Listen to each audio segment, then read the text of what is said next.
How many did you save? Just like a dream. You did the only thing you could do. And you lost. Like a dream. Look, we're still in this thing. The day you walked away. But we have no idea what we're dealing with. Unfortunately.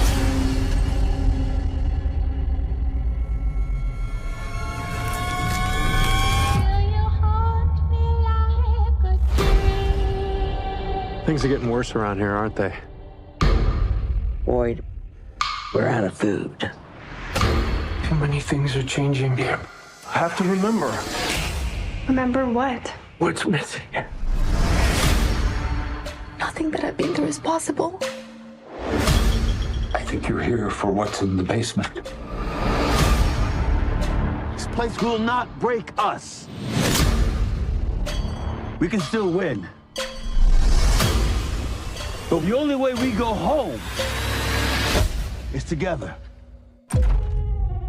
Hello. Come on, go. The game here is rigged. Why can't they leave us alone? No matter what this place throws at us, we're gonna find our way home.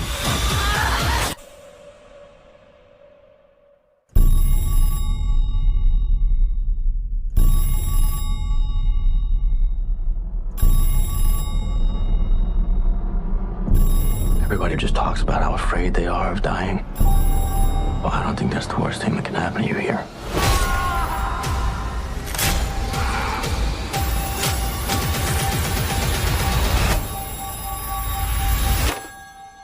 Hello?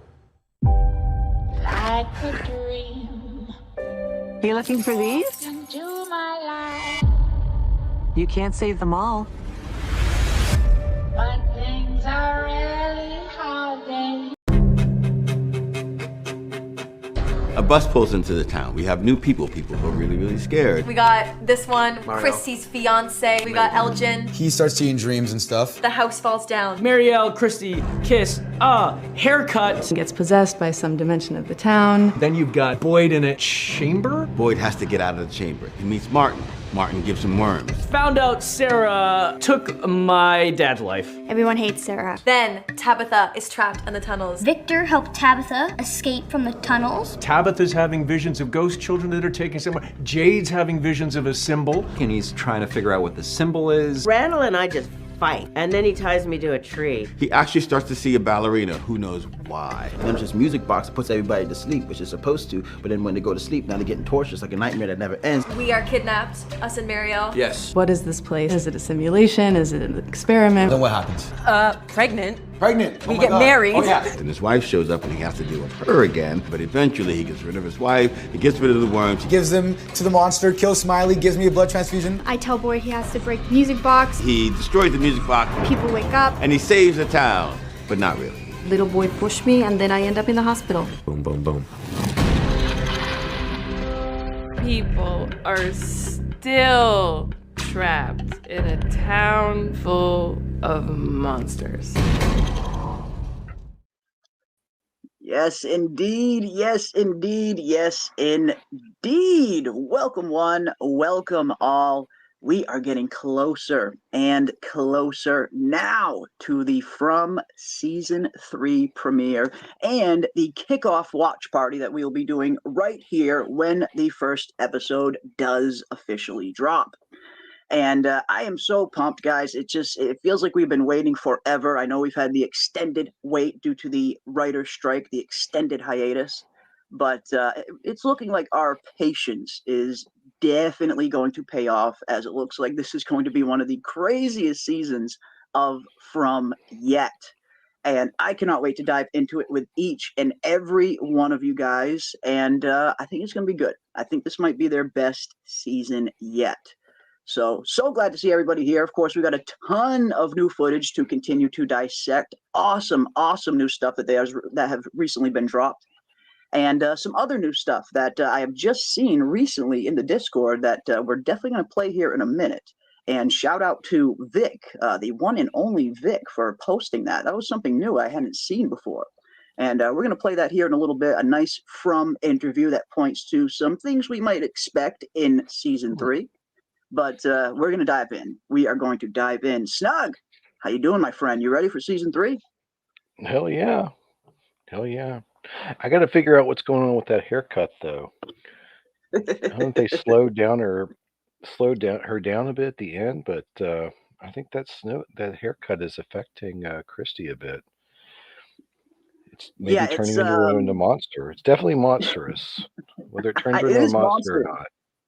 It is at the very least, it is a monstrous haircut. You make a very good point. It's gotten worse. It's gotten worse. Some people have been pointing out that it does seemingly it seems like it has gotten worse a little bit. Yes. And I don't know. I guess we'll have to wait and see. Does Marielle have another tragedy haircut in store for Christy that we're going to see? I don't know. I guess we'll find out. Maybe that's what happens in the barn where Boyd's saying you're so strong. They're giving her a haircut. Maybe. And I know there's actually some people who think Christy might be one of the characters who is actually on the chopping block this season. Oh, I hope we know that I hope not too. I do think I like Christy as a character, but not only that, she definitely is one of the most valuable members of Fromville with her medical expertise. Mm-hmm. So losing her would be a big hit to the town if she did go out. But we have heard from yeah, how will Kenny hear it? Yeah, if Christy dies, I mean, does that completely just all but guarantee Kenny's going to die a virgin if Christy goes out? I don't know. I think either way, it's not looking good for Kenny, but definitely if she goes, yeah.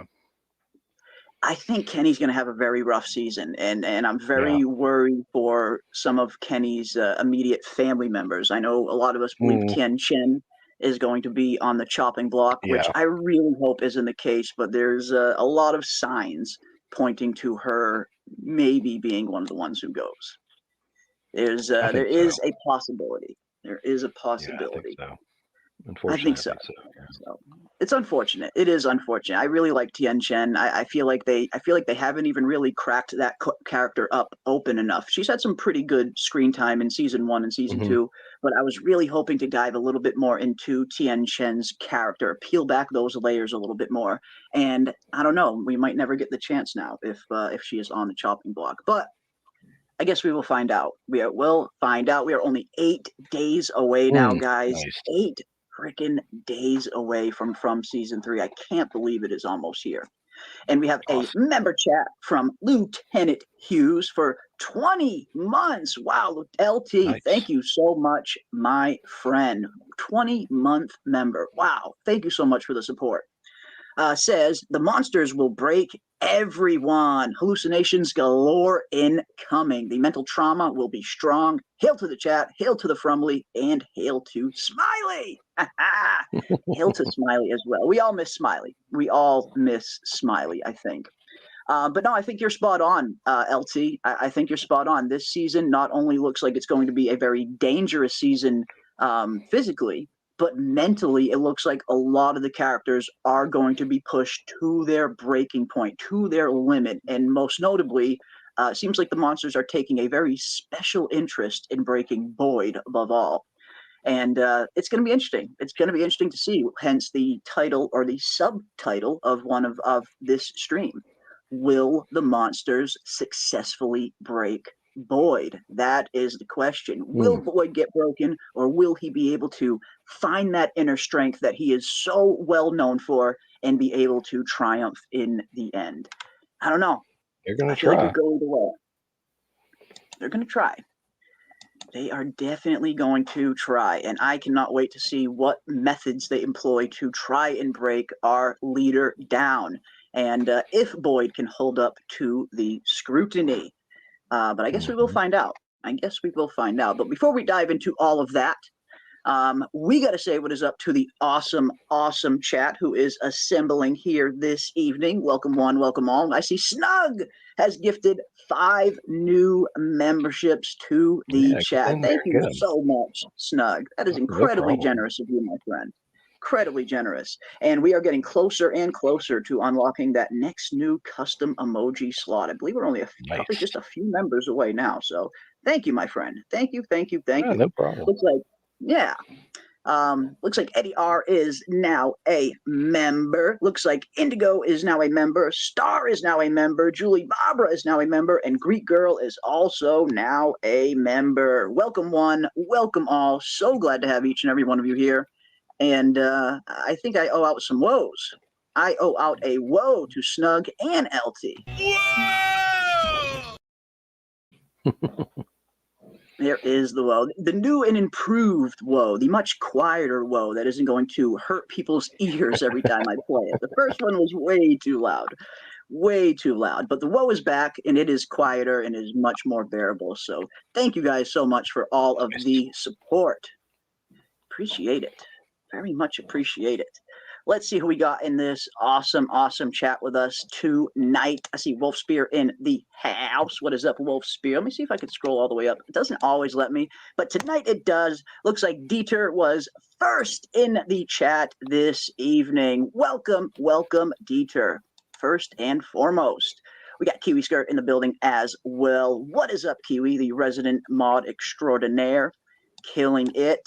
We got Wayne Fishing in the house. Chris is at the radio tower. Ooh, interesting. Yeah, could Christopher potentially be the voice that Jim hears on the other end of the radio? That is a popular theory that has been going around for a while. And I suppose it could be possible. We still have no idea what happened to Christopher. But based on some of the recent footage that we have gotten, it looks like we are indeed going to be getting some Christopher information in season 3, and a long-awaited fan theory that I know many of you have had as well, in terms of Christopher being the true owner of the ventriloquist doll. And it's looking like that might be the case based on this new footage. We're going to take a look at that here in a minute and everything else. See what else we got. Got Ant in the building. What is up, Ant? Locked in. Ant is locked in. Hell yes. Locked in, ready to go, ready and waiting. And man, only 8 days. It is crazy. I can't believe we are only 8 days away from season 3. Let's go. Let's go, Fromily. We got Julie B in the house. What is up, Julie B? Welcome, welcome. We got Xavier in the house. What is up, Xavier? We got Zapitan Kaboom in the house. What is up, Zapitan? Zapitan, good to see you. Good to see you. Love seeing some new names in the chat. That is awesome. We got Too Tall in the building. What is up, Too Tall? Good to see you as well, my friend. I see Dr. Deb is here. I see Chicago Made Gaming and Media is here as well. Leah Bradley in the building. We got Eddie R in the house as well. I see my boy Ando down there as well. What is up, everybody? So awesome to see everyone. Love it. Love it. Love it. We got Susie in the building as well. What is up, Susie Greenberg? Always good to see you as well, my friend. We got Amy Bones in the house. What is up, Amy Bones? I love this intro music. I do too. It is one of my favorite intros that we have here on the channel. We try to put custom intros for whatever show we're covering at the time, whether it's House of the Dragon or Shogun or From. But the From one is definitely my favorite, and all credit for that goes to our other co-host, Aldis, who will be here momentarily.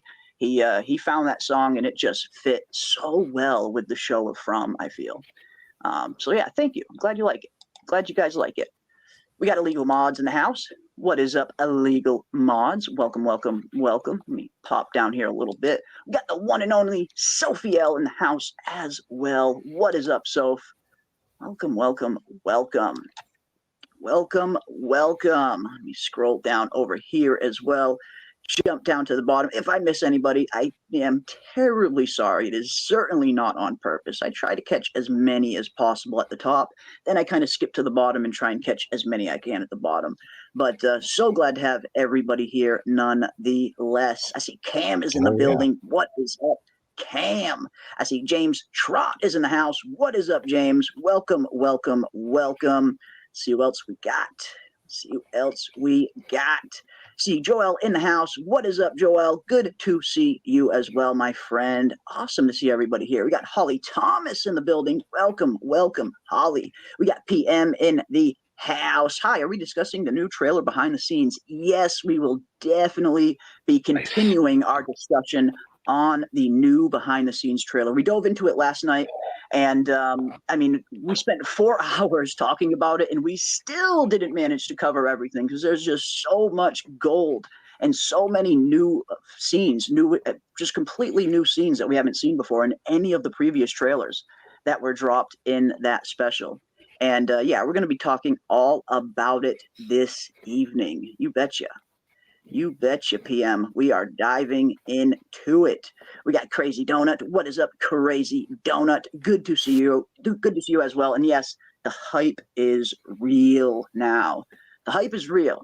Again, like I was saying the other night, I can practically already smell the rotting food from Fromville from here. It is a beautiful aroma. A beautiful aroma. We got Star in the building as well. What is up, Star? Always good to see you as well, my friend. Welcome, welcome. I hope everybody is having a phenomenal start to your weekend. Saturday is here. The weekend is here.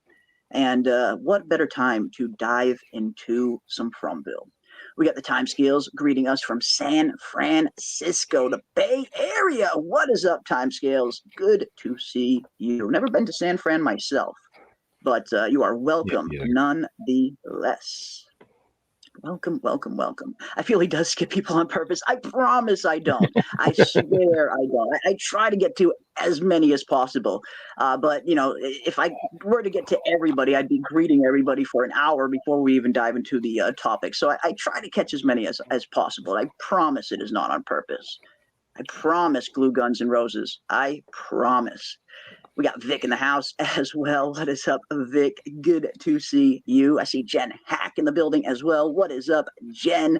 Good to see you, my friend. Welcome, welcome, welcome. Welcome. I see Kelly as well. What is up, Kelly? Good to see you. I see Chocolate Beauty is in the building. What is up, Chocolate Beauty? Good to see you as well, my friend. Welcome, welcome, welcome. Love it, love it, love it, love it. Now, of course, we are getting closer and closer now to season 3. Oh, cannot say what up to my other pal, Golden Child. I see Golden Child in the building as well. What is up, Golden Child? Always good to see you, my friend. I hope you are doing well. Hope you guys are all doing well. Now, okay, tonight we are going to be diving into all things from season 3 and taking a short look at some of the new footage that has recently been mysteriously dropped, very mysteriously dropped. And no, I know, I had a feeling you were kidding. I like messing with you guys every once in a while. But it is good to see you nonetheless, Glue Guns and Roses. I hope you are doing well. I hope you are doing well. But yeah, let's dive into some of this. Now, of course, I just like last night, I don't really like playing the whole thing. It's not in its entirety. We got plenty of screenshots to look at, and I do have a few short clips that I will play. And we'll start with one of those right now, and then we will just dive right into it. Let's just dive right into it. And then, of course, we have some other awesome new footage that Vic has found, who has just put in the Discord earlier, which is an awesome interview between Boyd and Ellis. And they have some very interesting things to say about the entity and some other parts of From that we may or may not come in contact with in future episodes. So we're going to take a look at that as well. And that was a great find, Vic. Great find. But let's start off with one of these clips. Now, this one, I mean, they're all incredibly awesome in terms of a lot of the new footage that we see. But we'll start with this one. Go! And a few of our most beloved characters are not going to make it out of season 3. You can't save them all. I'm sorry, I'm so sorry. I'm so sorry. Ah! Season 3 is when things really explode. Look out!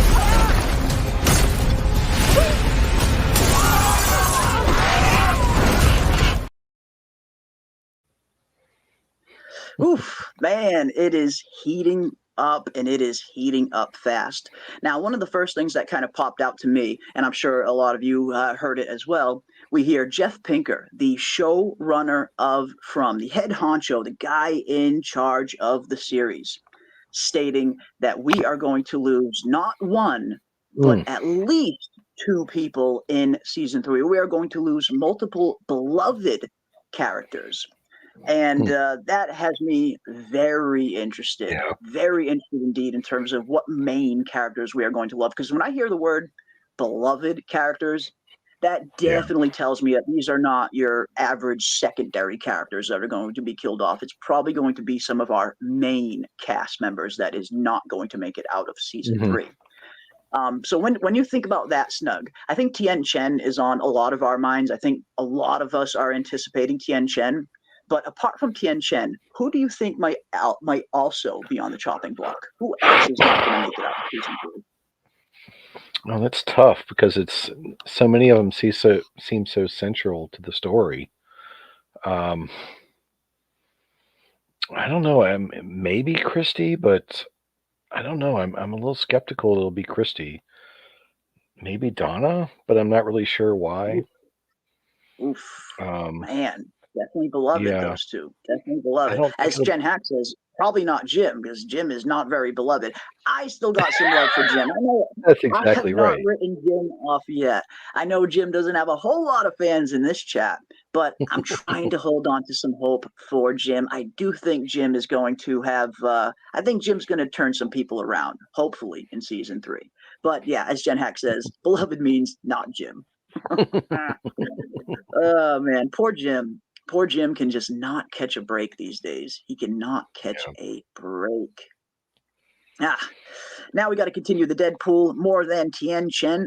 Exactly, Will Smalls. Exactly. Because again, I mean, a lot of the signs and a lot of the stuff that we've seen in the trailers, it looks like Tien Chen is definitely going to be on the chopping block. When we look at the shot of Boyd carrying the body into the church, you can kind of almost see the pants that person is wearing. The body looks exactly like Tien Chen's pants. And then if you pause it at just the right moment, you can almost see a little bit of a pink shirt under that cloth as well, which of course is famously the same pink shirt that Tien Chen is wearing in the season 3 trailer when we see her outside in the middle of the night as well. So we know she's going to be in danger outside at night. So yeah, I definitely think Tien Chen is probably the safest bet for one of the characters, but that still leaves at least one other main character that's probably going to die. Who knows? Maybe even more than one. I'm anticipating 2. I think we will lose 2. I think they'll probably keep it there, but who knows? Yeah. I mean, maybe it'll be 3. Maybe it'll be more. You never really know with a show like this. Yeah, it's hard to tell which characters, if they died, would drive the story as much. So I tend to not think it's going to be the Matthews family. I don't think it'll be Jade. Although it is interesting in the trailer. I don't know if we'll get to that, but someone seems to come back to life in that trailer that Jade refers to. I saw that, and I have a very interesting idea. I don't think it's anyone that's coming back to life. I think that's Boyd he's talking about. Because if you look at you can see the shirt, you can see the arm of the shirt of the person that he's talking to, and it looks like the exact same color of that orangish shirt that Boyd is wearing when he gets taken captive by the monsters. I think it's going to play out. So, and we talked about this a little last night, but for anyone who maybe wasn't here, we talked a little bit about that. And let me pull up the screenshot so you guys can see what I'm talking about. Now, I get the feeling this is Jade talking to Boyd, because I think the entire town is most likely going to just write Boyd off for dead when they see him getting grabbed up by those monsters and dragged into that barn. That could be. I get the feeling that they're probably going to just write Boyd off for dead. And then when the next morning comes around and the sun rises and Boyd emerges from the barn unharmed, the questions are going to arise. How exactly are you still alive? And then we hear some other interesting dialogue directly from Boyd. It sounds just like Boyd's character saying, "They wanted me to watch." So I think that is what that scene is telling us right here, that a lot of the town is going to be writing Boyd off for dead when he does get captured, only to be incredibly surprised when he emerges from that barn the next morning. And they're going to have some questions. Why exactly are you still alive? And as Boyd says it, They wanted him to watch, and it looks like they are not trying to kill Boyd in season 3, as we've discussed many times. It looks like they're trying to break Boyd's spirit. I mean, if they wanted to kill him, easily they could have killed him 10 ways from Sunday in that barn when they have him literally tied to a post, defenseless. They wanted to take him out, they could have easily done it, but they don't. It seems like they want to break his spirit by doing something hideous and heinous to one of our other town members directly in front of him as he is forced to watch. Very similar to the whole Brian Kelly situation that happened in season 2 with our new bus arrivals. We find Kelly with the rebar stuck through her forehead, stuck to the tree. And that's exactly what she says. They wanted me to watch. They wanted her to watch what they did to Brian. So I think it's a similar situation like that. These monsters are not out to kill Boyd. They are out to break his spirit, I think. Yeah, there's got to be something more to that Kelly scene. I feel like that's a hint for something. I was thinking about that today, but I'm not quite sure what it is. But it seems like that. Yeah. There's more to that scene and why they did what they did that we haven't discovered yet. And why exactly have they not shown us Brian's body? We haven't seen a single image of what they actually did to Brian. Usually when the monsters kill someone, usually we kind of see the body and we see the aftermath, the carnage, but we didn't see a single shot of Brian's body. So if Kelly wanted them to watch what? What kind of heinous way did they kill Brian in that we haven't really seen yet? So I've always wondered that too. Yeah. Why didn't they show us Brian's body? Why didn't they? And then, of course, there's the whole other Brian Kelly connection to Boyd directly. We hear Boyd say in season 2, when he's in the greenhouse with Donna, that when he was in the military, he had a young member in his squad named Brian Kelly who died in his arms. And Boyd was starting to think, what are the coincidence that someone named Brian and Kelly end up showing up in this place after he has that Brian Kelly memory in his head. So it really just kind of throws you for a whole loop. What exactly is going on here?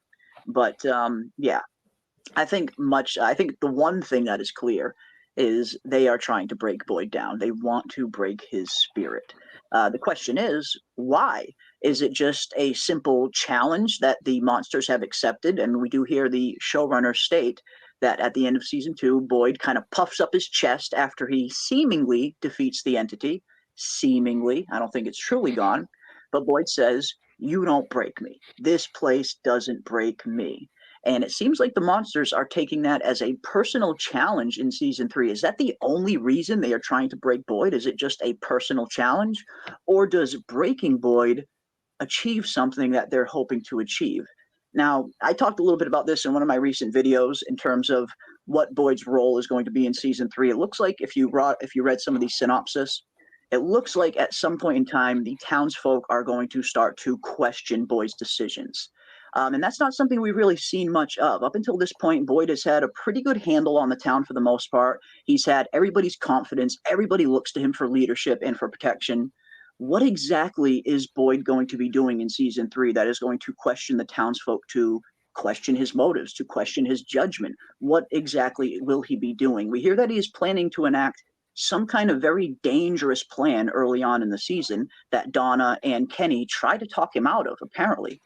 But maybe they're not successful in talking him out of it. Maybe he goes forward with it anyway, and there are some other unforeseen consequences. But I'm looking forward to seeing that. What exactly is going to happen that could potentially turn the town against Boyd? I don't know. I don't know. It is an interesting question, though. It is very much an interesting question. But yeah, we're going to go through all of these new stills. We got some very interesting things that were dropped in that trailer, and some things that were actually pretty revealing that we touched on last night that we will definitely retouch on again. And this scene right here, I think that's a continuation of the barn scene. We see the barn in the back. We see the townsfolk all kind of staring at Boyd in a little bit of disbelief, maybe. We see the blood on his shirt. I think this scene right here is when Boyd emerges from that barn the next morning, and they're all just shocked to see that he's still alive. And I can't wait to see that scene, and I cannot wait to see what is going to happen in this barn. And I guess I'll start with that.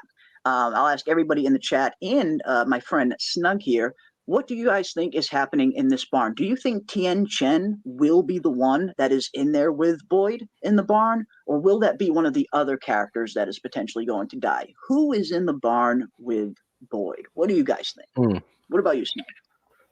Well, if it's not Christy getting a new haircut, then I would say maybe Sarah. I don't think it's Tien Chen. I think that she dies at a different point, but I'm not sure who it is that they have. I would. It seems like it's someone who has a little bit more of an emotional connection to Boyd, and I don't know that Tien Chen has that. So I would think maybe Sarah. I still stick to Kenny as a possibility, but I'm not sure. But I'm going to go with Sarah. Sarah, okay. And I think Sarah is one of the characters that probably would elicit an emotional response like that from Boyd, because we did see that, she and Boyd did start to kind of become a little bit closer, to the point where Boyd was even protecting her even after everything she did. So Boyd, at the very least, knows that Sarah is valuable to finding answers, considering her abilities, her ability to seemingly communicate with some of these spirits or entities that are out there. So it seems like Boyd he does have that kind of connection to Sarah. But yeah, who's it going to be? Who else is it going to be? Yeah, did Boyd fart, as Jen Hack says? I don't know. Did he? Maybe he did. Maybe Boyd farted. I don't know. Let's see what we got here. Let's see what you guys are saying. Right. Let's start with this one. My top guesses for characters who would be Sarah, Christy, and Tien Chen. But I don't know if they would kill off all women. Maybe Ellis will die. Ooh, interesting. Yeah. Tien Chen's really the only one that I am really, really almost certain will go. The rest of them are kind of up in the air. But yeah, who are the potential possibilities? I mean, we know Fatima is seemingly going to have a pretty rough season in season 3 with the pregnancy coming around. It looks like the pregnancy is going to start making her very ill very early on in season 3. So I do worry a little bit about Fatima as well, and her longevity on the series. I don't know. Part of me just gets the feeling that there's no way both Fatima and the baby are both going to survive. I just don't see it happening. I see something very bad coming down the road for them. But who knows? Maybe it was someone in the bus, says PM. Could very well be. Could it be a bus character that we're going to lose? I mean, we got Randall, we got Mari, we got Bacta, we got Fanny Pat Granny, the ever sus Fanny Pat Granny. But can we call any of them really beloved characters? I suppose you could. I suppose beloved is all a matter of perception.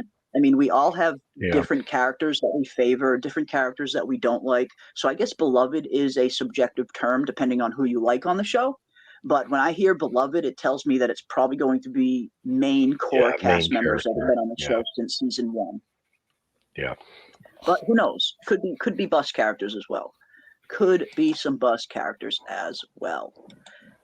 Can that be a ritual of some sort? Are the trees alive? I mean, so much we don't know about these dang trees still. There's still so much we don't know about the faraway trees in and of themselves, but even the regular trees, Victor seemed to be very sus of, kind of measuring the distance between the trees and Colony House to see how much they've moved. And according to Victor, they have moved a few inches, I believe he says. And he's still at it. He's like digging, right? Isn't one of the scenes he's digging near the trees or something? Yeah, he's digging near the trees in the trailer, and it looks like he's trying to uncover some kind of memory based on the season 3 synopsis. And based on those synopsis, it says in one episode he's going to be trying to unearth something from his past, something from him and the town's past. And then if you look at the next following synopsis, it says Victor has trouble coming to grips with what he has learned. So whatever Victor is digging for in that scene, whatever memory he's trying to uncover, it looks like he is successful in uncovering it, and it's going to be something profound that he's going to be struggling with. So I think that's where it's happening. Where that scene is happening anyway. The Victor digging scene. Will Small says, I have little love for Randall over Jim, although Randall has been ass. Jim came for Victor and made that Cromonocle sound / dance. The cringe on Ethan's face is burned into my membrane. That was super cringe, yeah. So many people have pointed that out too. Like, I don't know. I didn't really mind it myself too much. I mean, I just kind of saw it as a father trying to, entertain his young child. But upon seeing everybody's comments to it and looking back at it, I can kind of see why people might think it's a little bit cringe. He's the way he's going about it. But yeah, it's burned into Will Small's membrane. I am sorry for that, Will Smalls. I'm sorry you have that trauma that you have to deal with, my friend. Hopefully one day it will fade from memory. Hopefully one day it'll fade from memory. We'll see what else we got. Have we determined if From is from Jeremy's backyard? It could be. Very well could be, Awesome One. We have no idea where From is located, where it came from. Shit, it could be in my basement for all I know. Maybe. Vic says, I think Tien, Fatima, and Christy, but I know I'm going to be wrong. Maybe not. Who knows? You might not be. I get the feeling at the very least you're probably going to be right about Tien Chen. She just a lot of signs are pointing to her not making it, and again that is going to suck because I do think Tien Chen is one of those characters that probably I don't want to say guaranteed, but that is one of those characters that at least most of the fandom could probably consider beloved. I mean, a lot of people love Tien Chen. Yeah. I haven't really seen many people say they don't like Tien Chen, at least in our chats. But she would qualify as beloved, I would say. Yeah. I still think Fatima makes it through. I think she'll last the whole time. I hope so. I hope she does. And maybe she will. Maybe they're kind of setting us up for this whole dangerous pregnancy thing. So we all kind of think Fatima is doomed, only for her to kind of come out the other side even stronger, maybe. Who knows? Yeah, could be. Who knows? Yeah. Could be. They may want to torture him after killing the monster. And yeah, maybe is it a little bit of revenge potentially, Ant? That could very well be a possibility. I mean, as Jeff Pinker describes it, it seems like the monsters have taken it as a personal challenge after Boyd says, "You don't break me." It seems like they are personally trying to break him now because he said that. And could that potentially have something to do with it as well? Could they want some revenge for the death of Smiley? Very well possible. Very well possible indeed. PM says the monsters like to play games. They mention it a couple times. They do. And that's what's creepy about these monsters. They're not just your average, run-of-the-mill monsters that want to just kill everybody. They play a much more deeper psychological game with some of their enemies, with some of their victims. They don't just want you dead. They want you afraid. They want to torture you. And it seems like they very much enjoy doing it. Like you said, they like playing these games. So yeah, I 100% agree with you there, my friend. They like it. They like these games. Why did Dot, the waitress monster, talk to you and hand you the keys to the ambulance, huh, Boyd? Now, that's an interesting question as well, Tyler B. And again, could Boyd potentially surviving whatever happens in the barn? That scene that you just mentioned there with the waitress monster handing him the keys, could all of these little events potentially contribute into why the town is seemingly stopping to trust Boyd or turning on Boyd a little bit? Could they start to see all of these instances and think, okay, can we trust Boyd? Why aren't the monsters killing him? They've had multiple chances to kill him and they haven't. What is up? Could that potentially lay some suspicion on Boyd, maybe? I think it could. Is it snow in the background? So I'm wondering if they don't start the season very snowy and then it wind up that be something that's resolved partway through the season and it's no longer snowy. I don't know. Looks like I'm wondering how long. There is some snow back there on the ground. There's not a whole lot. It seems like it's just a little bit there. And we do see some of these other stills from some other scenes in the trailer that the snow is going to get worse as the season progresses. But how long is it going to last, I guess, is the question. How long will this winter affect them? I mean, will it be just a season 3 thing? When season 4 comes around, will it be back to the regular Fromville weather that they've always known? Or is this winter here to stay a little bit longer? Are we potentially entering the Fromville long night, as it were? I don't know. I don't know, but I do know this. We have this scene here, which seems to be much more snow on the ground at this point, which is probably a little bit later in the season. We see the tree here and the rut there. Looks like there's at least a good half a foot of snow on the ground here. And then we see another scene of Jim and Kenny. And it looks like there is a decent amount of snow surrounding them. I think that's one's up here a little bit more. Yes. We see a decent amount of snow surrounding Jim and Kenny as they're going off on some kind of excursion to look for food based on one of the episode synopses. So it's looking like the snow is going to get pretty bad. How bad will it get and how long will it last is up in the air, I guess. But it does look like it's at least going to get pretty gnarly. Hence our snowy backgrounds that we have been playing with for the last few streams. But yeah, I don't know. Is Jeremy going to redeem Jim? I'll be redeemer for Randall, aka Randall Martin. I don't know if I can redeem Jim. I mean, I don't think I have that power. Unfortunately, I'm just a fan. But I don't know. I haven't written off Jim completely yet. I guess I'm trying to hold off some hope for Jim. I think Jim's going to eventually have a very heroic sacrifice. I do think that's where Jim's story might ultimately be heading. Him sacrificing himself in some way to save his family and maybe even the town along with them. Oh yeah. Because when you I agree. Yeah. He'll still suck, but that's what he'll do. Yeah. Maybe. I mean, because when you look at the makeup of the show, a lot of people point to Harold Perrineau's Boyd character as the main character. And I do believe he is one of the main characters, but it seems like the Matthews family in particular is the main focal point of the story. And we've even heard the showrunner and the writers say as much. The Matthews family are one of the focal points of the show. And it's funny, Boyd had been in this town for a good 3 years before the Matthews family even arrives. It's not until the Matthews family arrives and Jade's arrival when the story really begins.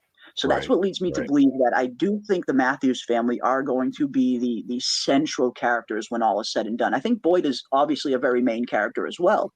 But part of me thinks that maybe even the Matthews family will be the main focal point by the time this whole thing is said and done. They're the very first characters we see when the show first starts. And I get the feeling they'll be some of the last characters we see in the final scene of the series. But just a guess. Just a guess. Let's see what else we got. I'm having a really hard time trying to imagine what this dangerous plan was that Boyd will be considering in episode 3 that Donner and Ellis try to talk him out of. Then people lose trust in him after. Yeah, what exactly is this quote-unquote dangerous plan? What is Boyd attempting to enact that the townsfolk are not on board with? I mean, if it's this dangerous that even Donna and Ellis are trying to talk him out of it, then yeah, I mean, what the heck is he planning? What the heck is Boyd planning? I don't know. Randall is good for the show, but I don't like him as a person, if that makes sense. No, that definitely makes sense. I think that one makes 100% sense. 100% sense. Because I kind of feel a similar way. I do feel like the character of Randall, it's good to have a character like that on a show. The disruptor, the chaotic one, the one that you can, the wild card, as it were, in Fromville. It's good to have a character like that in a show like this to create some very interesting subplots and sub-problems for the narrative to kind of play out. So I definitely very much agree with you. I think Randall is a very good type of character. Like, his character type is very good for a show like From, even though I don't really like him too much personally. He has shown to be kind of a selfish dick, although he is also shown at other times, very few and far between, but he has shown at other times that he can kind of step up to the plate and be a little bit heroic. After the house collapses on after the Matthews family house collapses and Jim is looking for volunteers to help dig it out, Randall is literally the first person to raise his hand and offer help. So I do think there is some good in Randall, but I think his selfishness and his fear sometimes win out over those other aspects of him. Boyd's not the best communicator, said Star. He really isn't. He really is not the best communicator. And I feel like that was one thing that was pretty frustrating for some fans during season 2, not just Boyd, but the entire cast in general. Boyd wasn't telling anybody what happened to him out in the woods, not for a while anyway. it seems like Victor and Tabitha, that would have been the first thing I would have done if I was Victor and Tabitha. Tell everybody, let's hold a freaking town square, town meeting right now, and let's let everybody know that the monsters are sleeping in caves right beneath our feet. That would have been something I would have screamed to the entire town if I was Victor and Tabitha. And they may have, but maybe it's a scene that happened off screen. But as far as we saw as the audience, nobody seemed to be sharing information. And then you get to the radio call. Jim and Donna both heard the voice come over the radio at the end of season 1. It gets brought up for a split second in season 2, and Donna instantly shuts it down and says, no, we should not tell anybody about that because she's worried about starting a panic. So yeah, people do not communicate very well in the town of Fromville. So hopefully that'll change. Well, it'd be interesting if the whatever the phone call is going to be the same voice he's heard on the radio. Yeah. Mm-hmm. That'll be interesting to see. I'm kind of betting it will be. I'm thinking it will be. I'm thinking it's going to be that exact same voice, and I'm sure plenty of people have heard me say this in the past, but I don't know, just part of me gets a feeling that when Jim does pick up that phone and he does hear that it is the same voice that he heard at the end of season 1, what if this time it was saying something along the lines of, your wife shouldn't have escaped, Jim? And maybe that's how they find out Tabitha made it back into the real world. Because I have to imagine there's going to be a big question mark as to what they think happened to Tabitha. All they know so far is Victor and Tabitha start traveling to the bottle faraway tree, which is supposedly leading directly to the lighthouse. So it's going to be interesting when Victor comes back to town without Tabitha. Victor's not going to know what happened to Tabitha. As far as all that Victor knows is he led her to the tree. She went inside the tree and went to the tower and never returned. So what exactly are they going to be thinking? Are they going to be assuming that Tabitha is dead? Are they going to be assuming that Tabitha is maybe still missing in there somewhere? How exactly are they going to find out that Tabitha did indeed escape? If they will at all. I mean, I think they will find out based on some of the other statements from the head writer and creator of the show, John Griffin, and he states that escape will be a very real and tantalizing possibility for the survivors in season 3. So if escape is going to be a real possibility, it stands to reason that they might find out that Tabitha did escape. So, but how are they going to find that out is the question. How are they going to find that out? Is it going to be the phone call? Is it going to be potentially the cop Acosta that is entering Fromville in season 4? That Julie had a really interesting theory that it might be Acosta, the new female officer that we're getting in season 3, that she might be the one to deliver the information about Tabitha. Because it's no coincidence that Tabitha seems to have landed in Camden, Maine, and that's exactly where that ambulance seems to be coming from as well. And I don't think that's a coincidence. I don't think that is a coincidence. Glue Guns and Roses says, I think it will be Sarah and Chen, or is it Chen? I think it's Chen. I'm not 100% sure, but I think it's Chen. But yeah, Sarah and Tian Chen, could they be the two that are on the chopping block? Could very well be. Could very well be.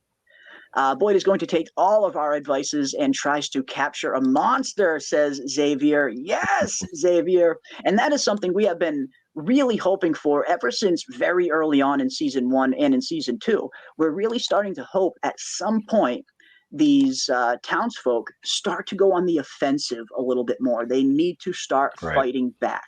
They need to find a way to combat these things. And we do hear in the trailer, Kenny says exactly that. We can't play defense forever, Boyd, he says to him. And yeah, could that potentially be some kind of hint that that Boyd or maybe Kenny or the town in general, could they potentially be looking for a way to fight back this season? I certainly hope so. I certainly hope so. Yeah. Yeah. But how exactly are they going to fight back is the question. Obviously, the worms seem to be a one and done kind of thing. They used the worm once and now the worms are completely gone as far as we know. And speaking of that, speaking of the worms and if they are really gone or not and what is going to be happening in season 3, again, big shout out to Vic in the chat for finding this awesome interview between Boyd and Ellis. But let's play this a little bit, and I would love to hear what you guys have to say about this clip. Yeah, well, Mark even says it. Do you think do you think those things are it? It's like, that's not it. Yeah, that's just the tip of the spear. So that's it. The entity it's revealing itself. And we still don't know. Yeah. As the actors, we really don't. But there are things that we've slowly been piecing together. And the one thing that I was always like, are you just lying to me? They kept saying, when people go back and look at season 1 and season 2 and now when season 3 fully airs, they kept saying to me, when you go back, you're going to say, oh, that makes sense as to why. I was like, you're just lying. Now 3 seasons in, I go back and I watch season 1 and I'm like, that makes sense. And in season 3, there's a couple of those moments where you're going to be like, what? No way. And then watch it all over again and again and again. Nice. Where was this at? I'm not sure. It was a YouTube video that Vic posted in our Discord a little bit earlier. Some kind of interview that they were giving somewhere, but it was the first time I had seen it when Vic threw it into the Discord. But there's some interesting things there. We see Boyd and Ellis talk a little bit about the worms and if they are really gone. And we have been talking about that ever since season 2 ended. Everybody in the chat, a lot of us have been wondering, are these worms really gone? And even so much that I did a very tinfoily breakdown on a video not too long ago, where I laid out, again, a very tinfoily theory of Fatima potentially birthing some kind of monster baby. We've seen a lot of foreshadowing for Fatima's pregnancy being not so normal, it looks, and even Ellis seems to be having some fears that he keeps picturing the baby being born with fangs and claws. Now, is that just the average fears that Ellis is having, knowing that he's having a kid in a nightmarish landscape like this? Or could that have been some more deliberate foreshadowing of what might happen to this baby?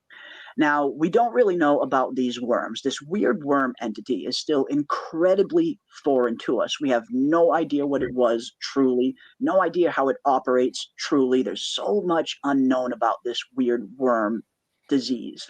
We know that Boyd has it. We know that Boyd seemingly passes it on to Smiley that kills him. And then literally a second later, not a day later, literally a second later, Boyd is already giving Ellis a blood transfusion. How are we to be 100% sure there wasn't some kind of trace of those worms still in Boyd's blood when he gave Ellis the transfusion? And if that is the case, how do we know that Ellis didn't potentially pass something on to Fatima during sex or some other form of passing it on? I mean, we know that they're a young couple. I'm sure they're hitting the sack, as much as they can. What else is there to do in a place like Fromville other than, not, bump uglies? But, could Ellis potentially have passed something on to Fatima that is maybe infecting her pregnancy? Because seems like Fatima got pregnancy before the transfusion happened. So I don't think it happened before that. But after the transfusion happens, when Fatima is already pregnant, how do we know that Ellis didn't pass something on to her that is now affecting the baby? Very tinfoil theory, but there's just so much about this worm entity that we don't know. And the way they speak about it in that clip, I start to think that maybe we haven't seen the end of the worm entity. And I guess that is going to be a question that I'm going to start a poll. Yeah, I'm going to start a poll right now in the chat. I want to see what you guys have to say. Will we see the worm entity again? Will the entity return? Will the entity return? What do you guys think? Will the entity return? I don't know. I mean, again, I'm kind of 50-50 on it, but I do think it might. I do think the entity might return. But I would love to know what you guys think, and you as well, Snug. Do you think we have seen the last of that entity that was plaguing the town at the end of season 2? Do you think it will return? Yes. I say yes. And with the transfusion, I mean, they wrote it into the story for a reason. And it happened after he got the worms for a reason. So They don't write. I mean, I can't imagine they write things and they put things, little plot points in there without having a reason to do it. So Yeah. I think it means something, and maybe they were transferred to him, and maybe that's how Fatima's baby got whatever problems it's going to have. So I tend Yeah. to think, yeah. Okay, interesting. Yeah, again, I mean, at this point, I wouldn't be too surprised if we do see the entity again. I would not be too shocked. And so far, it seems like 86% of the chat also thinks that the worm entity will return. Awesome stuff. Awesome stuff. All right, let's see what else we got. Glue Guns and Roses says, I think there are many different entities, good and evil, that have different goals in the town, like the boy in white, the worms, the monsters. And I tend to agree. I think you're right. I definitely think you're right. I don't think the worm entity that we did meet in season 2, there's no way that's the only entity in there. I 100% agree with you, Glue Guns and Roses. And yeah, like you said, maybe some of these entities aren't all bad. Like you mentioned, the boy in white. The boy in white does seem like he is some kind of entity apparition type thing. We know he's not human, not normally anyway. He seems to be taking on the form of this small child, and he has been taking on this form ever since Victor was a child back in 1978. So we know this thing appears like a boy, but it's not really a boy. It's much older than that. But what exactly is the boy in white's plan? Is he there to help the cast members, to help the town, or does he have his own plan? There's certainly been a lot of evidence that point to he is trying to help the town in some capacity, albeit doing it in some nefarious ways, maybe with pushing Tabitha out the window and not filling her in what he really wants her to do. So yeah, I tend to agree with you, Glue Guns. I think there might be some multiple entities out there, some good, maybe some bad. There's at least maybe 2. Some bad. I think so. I think there'll at least be another one that we see for sure. We got Salt for $5. Thank you so much, Salt, for the $5. Very much appreciate that. Hey, Fromily, I'm checking in to see how are we, us, you, and me watching from next week. Love you guys. Well, thank you so much for the 5, Salt. And yes, absolutely, we will continue to do our watch parties that we did during season 2. We will be doing them here in season 3 again. Now, it's going to be interesting to see when they release the episodes. When season 2 was coming out, it aired, if you weren't an MGM Plus member, it aired at 9 p.m. Eastern on Sunday night for the rest of the world. But if you were a paid subscriber to the MGM Plus app, they uploaded the episodes right at midnight. As soon as it was officially Sunday, 12:01, boom, the episodes would be there. So during season 2, we have a normal Saturday show that we do every week anyway. So last year it worked out pretty well, where we just started our Saturday show at night, hung out and had a little bit of a pre-show, and then the episode would load up right after midnight, and boom, we would do our live watch party right then and there. If they follow the same format for season 3, we will probably do that. But if not, we will definitely, at the very least, be doing our watch parties Sunday night, if not Saturday night. I guess, it depends on schedule-wise and if they're going to release the episodes at midnight like they did previously. But if they don't, at the very least, we will be doing a live watch party, if not Saturday night, definitely on Sunday night at 9 p.m. Eastern when it airs for the rest of the world. So yes, if you want, you are more than welcome to come and hang out with us. We love everybody to come and hang out with us for the watch party. And then, of course, after the watch party, we will be discussing it amongst ourselves again as well. So yes, and thank you so much, Salt, for asking that. I very much appreciate the support, my friend. And yeah, we're going to dive into it. Just like we did in season 2, we are going to dive into it here for season 3. And speaking of watch parties, I guess I should mention that we have been hosting rewatch parties for season 2 of From. Every Sunday night live in our Discord. It's not a live stream here on YouTube, unfortunately, because they don't let me show the episodes in full on screen. They're very protective of copyright, as they should.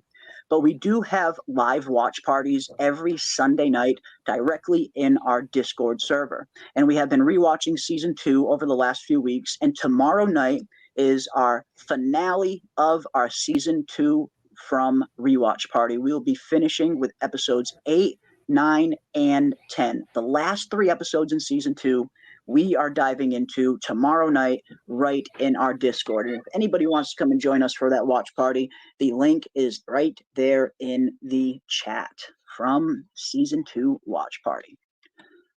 So yeah, we're going to be doing a lot. We're going to have tons of From content that we are going to be planning when season 3 airs. Got some fun events, some fun surprise events that I'm hoping will be fun for everybody to partake in.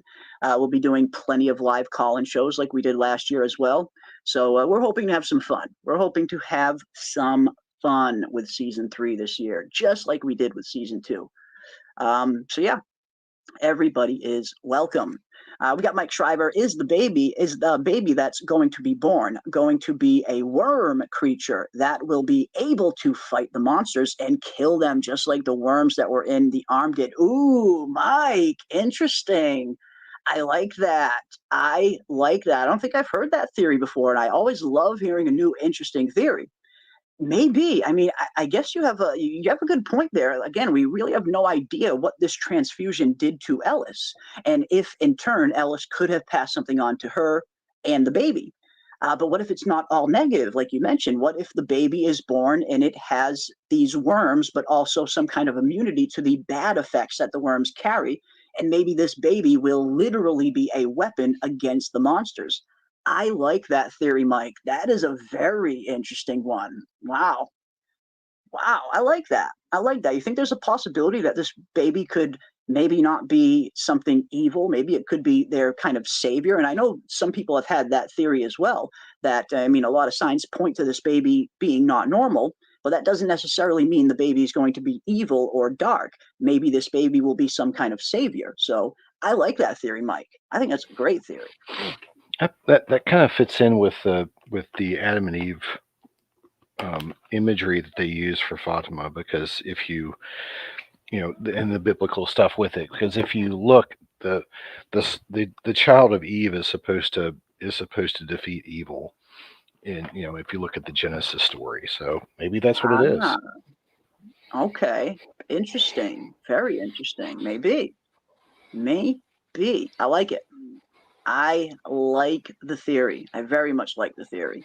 Awesome stuff. And as Lieutenant Hughes brings up, could the baby potentially be immune from monster attacks? Maybe. Who knows? I mean, there's so much that we just don't know about that weird worm entity and how it operates. And again, there's so much that we don't know about this baby too. So I guess anything is really possible at this point. We can't really just outrule anything, really. And yes, who's in my room? Exactly, like a From STD. It's a Fromville STD. Exactly. Great way of putting it. Could not have said it better myself. That is awesome. That is awesome.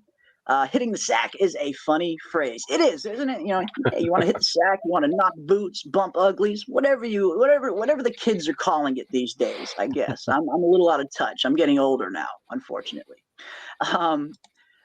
Is it possible the reason for the complications for Fatima is due to an injury she sustained when the monsters broke in because of the hornet mustache? I suppose anything's possible, although I don't remember Fatima getting injured in the colony house attack. I remember Ellis got injured. He jumps off the roof and he kind of screws up his leg and his shoulder a little bit. But I don't remember Fatima getting injured personally. But I gotta defend that guy, because I'd let Jasmine in too, just to be honest. Oof.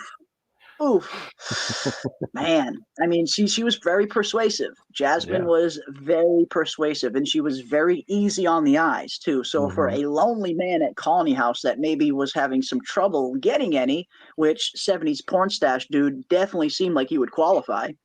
Yeah, who knows? Maybe it was an easier manipulation than we might think. Jen Hack says, I worry about Ellis worms too. And again, I do too. Part of me feels like that storyline isn't complete. It just seemed like it was a little too easy for Boyd to defeat this entity. The way that he smashes the music box and all of a sudden it disappears, and all of a sudden magically Julie, Randall, and Mari kind of wake up from their cicada-like coma. But was it a little too easy? Was destroy the melody or stop the melody, as we have heard, that, as Sarah says, and it's very interesting that Sarah was the one who delivered that information to Boyd. Sarah seemed to be communicating with the entity directly when they go back to those ruins. And Sarah says, you need to stop the melody. You need to destroy the box. Could that, at the end of the day, be what the entity actually wanted? Could destroying that entity have freed?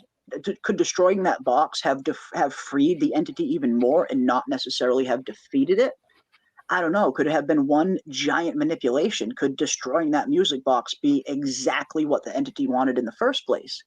I don't know. I get the feeling that storyline is not over and that entity is not fully gone. No. And then there's also the question of Julie, Randall, and Mari. As we have seen in some of our recent trailers, and I will pull this back up. Let me pull this back up so we can take a look.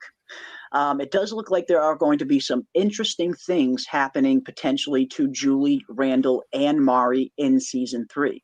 And we hear Julie specifically say, yeah, I mean, what is going to happen to them? We know that they were kind of possessed and taken over by this weird cicada-like coma entity. It completely took them over. And we got Salt for a member for 11 months. Wow, thank you so much. Didn't realize I got adopted 11 months ago. Well, thank you so much, Salt, for being a member, my friend. I very much appreciate the support. And yeah, you absolutely deserve a whoa for that. Whoa! Oh, yeah. Nice. Hell yes. Thank you, thank you, thank you. All right, let me pull this up a little bit because I think there is something going on with Julie, Randall, and Mari. We touched on this a little bit last night as well, but I love talking about these things, and you never know who might have missed it. But we do have this one clip of Julie stating that this place got inside my head, and that makes her afraid. And then we also look at the episode 3 synopsis for season 3. And one of them particularly states that Julie will be dealing with some form of trauma. And I'm starting to wonder, is there going to be some kind of residual effect, some kind of after effect, some kind of thing that is still inside Julie, Randall, and Mari left over from their time in the cicada coma? Again, I just found it very easy the way that Boyd defeated that entity by just smashing that music box, and boom, all 3 of them were magically woken up. But could that have not been the end of it fully? Could there still be something inside Julie, Randall, and Mari that isn't fully gone yet? And we do see this one scene. It looks like at some point Randall just drops. It looks like he just drops in the middle of the street and he's kind of just writhing. And no one's hurting him, no one's around him, but all of a sudden the monsters walk up and they're just staring at him. They're just watching him. They're not attacking him. Very similar to how the monsters were standing over Smiley's body when Smiley got killed, just standing there watching. So I'm starting to wonder what kind of residual effects are there going to be in Julie, Randall, and Mari, and is there something that is maybe still inside them, giving them some kind of trauma or some kind of negative effect that it's having on them? I think we might see something like that. Yeah, it's possible. It's possible. It is possible. All right, let's see what you guys are saying. Scrolling down. Yeah, whoa, that's Randall on the floor. It is, Vic. Yes, this is Randall on the floor. And this was part of the new clips that were recently released. And yeah, we see Randall right there writhing on the floor, and the monsters are surrounding him. In the very shot we see before this, we see the milkman monster and the weird librarian kind of looking monster just standing right over Randall, staring at him. What exactly is happening to Randall, and why are they not attacking him? Is there some sort of plan that is still in place for Julie, Randall, and Mari? Were they being prepped for something? I don't know. That's possible. I don't know. But I will say one thing. We do have some other clips that we are going to play, and I guess we could just play another one right now. The only way we go home is together. We can do this. This season, they've turned it up to 11. I think it's time we change things up a little bit around here. The stakes have never been higher. It's getting more and more intense. Go! season 3 is really the end of the beginning, and things in general are changing. I think this place has gotten in my head now. I'm scared of what that might mean. Oof. Yes, we hear Julie say, this place has gotten in my head and I'm scared of what that might mean. I don't know. I just get the feeling that there is going to be some kind of residual side effect to them being in that cicada-like coma that they were in. I don't think they are fully out of the woods just yet. But who knows? I guess we will find out. Randall is the one who swallowed these cicadas and I think was about to become the new Martin, who's be tortured for over a century. And could that potentially have been, some kind of possibility where Randall, Julie, and Mari going to be the next ones that were locked in that place for Lord knows how long? I suppose that's possible. It seemed like, yeah. I suppose that's possible. Yeah. He woke up, burned, and stuff recovered, and wanted more battle. They made Aegon. Oh, this is a House of the Dragon comment. Awesome. I'm probably going to get out there and try and do a House of the Dragon stream at some point next week. It was just, it was a very unfulfilling season 2. So I'm trying to dive headfirst into From and forget about it. But definitely we'll be diving into some more Song of Ice and Fire stuff here in a little bit. Definitely. Destroying innocence in youth was a type of destroying that music box. Maybe, yeah, maybe it was kind of symbolic as well. I like it. Randall is sick as Boyd. Maybe there's something that is inside Randall. I don't know. Maybe. The librarian, milkman, Greek fisherman, and the nurse are watching Randall. Yeah, what exactly are they watching him for? Why is he writhing on the floor like this? What exactly was triggered in Randall that is causing this effect? I don't know, but I really can't wait to see this scene. I cannot wait. Yeah, maybe they're all being prepped for the Olympics. Yeah, the Randall, aka Ray Gun. Oh shit. Oh man, you guys kill me sometimes, but I love it. I absolutely love it. And yeah, Snuggie, we need some more dialogue with Jasmine, right? Where the hell's the Jasmine monster? Why have we not seen the Jasmine monster in any other scenes since Calling House? Afrique's been hating on my girl. She's my girl. So y'all, leave her alone. That's Snuggie's girl. Yeah, Snuggie's got dibs. Snuggie's got dibs on Jasmine. That's why I believe the cabin and woods statues represent the 3. They are scarecrows for the night monsters. Ooh, I think so. Interesting, Kevin. Sounds interesting. That's interesting. Yeah, we see these new totems, these new kind of totem scarecrow, weird looking like statue things that seem to be pretty prevalent in season 3. We've seen them in multiple different trailers now. And we see them again here, right in front of this weird cannibal village, as it has kind of been dubbed. And if we look at some of the other season 3 stills that were officially released on Amazon not too long ago, we have this. It seems like Jim and Kenny are actually going to be traveling into this cannibal village, but not just traveling into it and passing through. It looks like they are indeed spending the night inside one of these cabins. Here they are camping out at night. I certainly hope they have a talisman with them. Yeah. But it looks like Jim and Kenny are going to be spending a night inside Cannibal Village. And I wonder what kind of horror or terrors they are going to see in this place, if any at all. Maybe it'll be a big nothing burger. I don't know. But we know that they are going to be at least spending one night in this Cannibal Village, as it's been dubbed. So I don't know what's going to happen there, but I'm looking forward to it. And yes, as Julie points out, the end of the beginning. Such an awesome idea. Shit is getting real now. I love that line too. We hear them state that season 3 is the end of the beginning. And I love that. I mean, for me, that tells me that they're at least planning 6 seasons, maybe even more. If season 3 is only the end of the beginning, then that stands to reason there's still a lot more story that we have to look forward to. So I would be surprised if we get less than 6 seasons in total. But yeah, the end of the beginning, it looks like things are really starting to get turned up to 11. And not only that, we see tons of the cast members saying that exact same thing as well, that season 3 really ups the ante. Really ups the ante. This is when things really start to go crazy and really kind of bust open. So I do think, in terms of forwarding the plot, advancing the plot, I think we're going to see a lot of that in season 3, and that was one of the little bit of the criticisms that some fans had when season 2 ended. Some fans wanted a little bit more meat on the bone. Some fans wanted a little bit more answers, and I totally understand that personally. So it looks like we are getting that in season 3. We have been promised answers by the showrunners, the writers, the characters. So looks like we are indeed going to get some of those answers that we all were kind of wanting in season 2.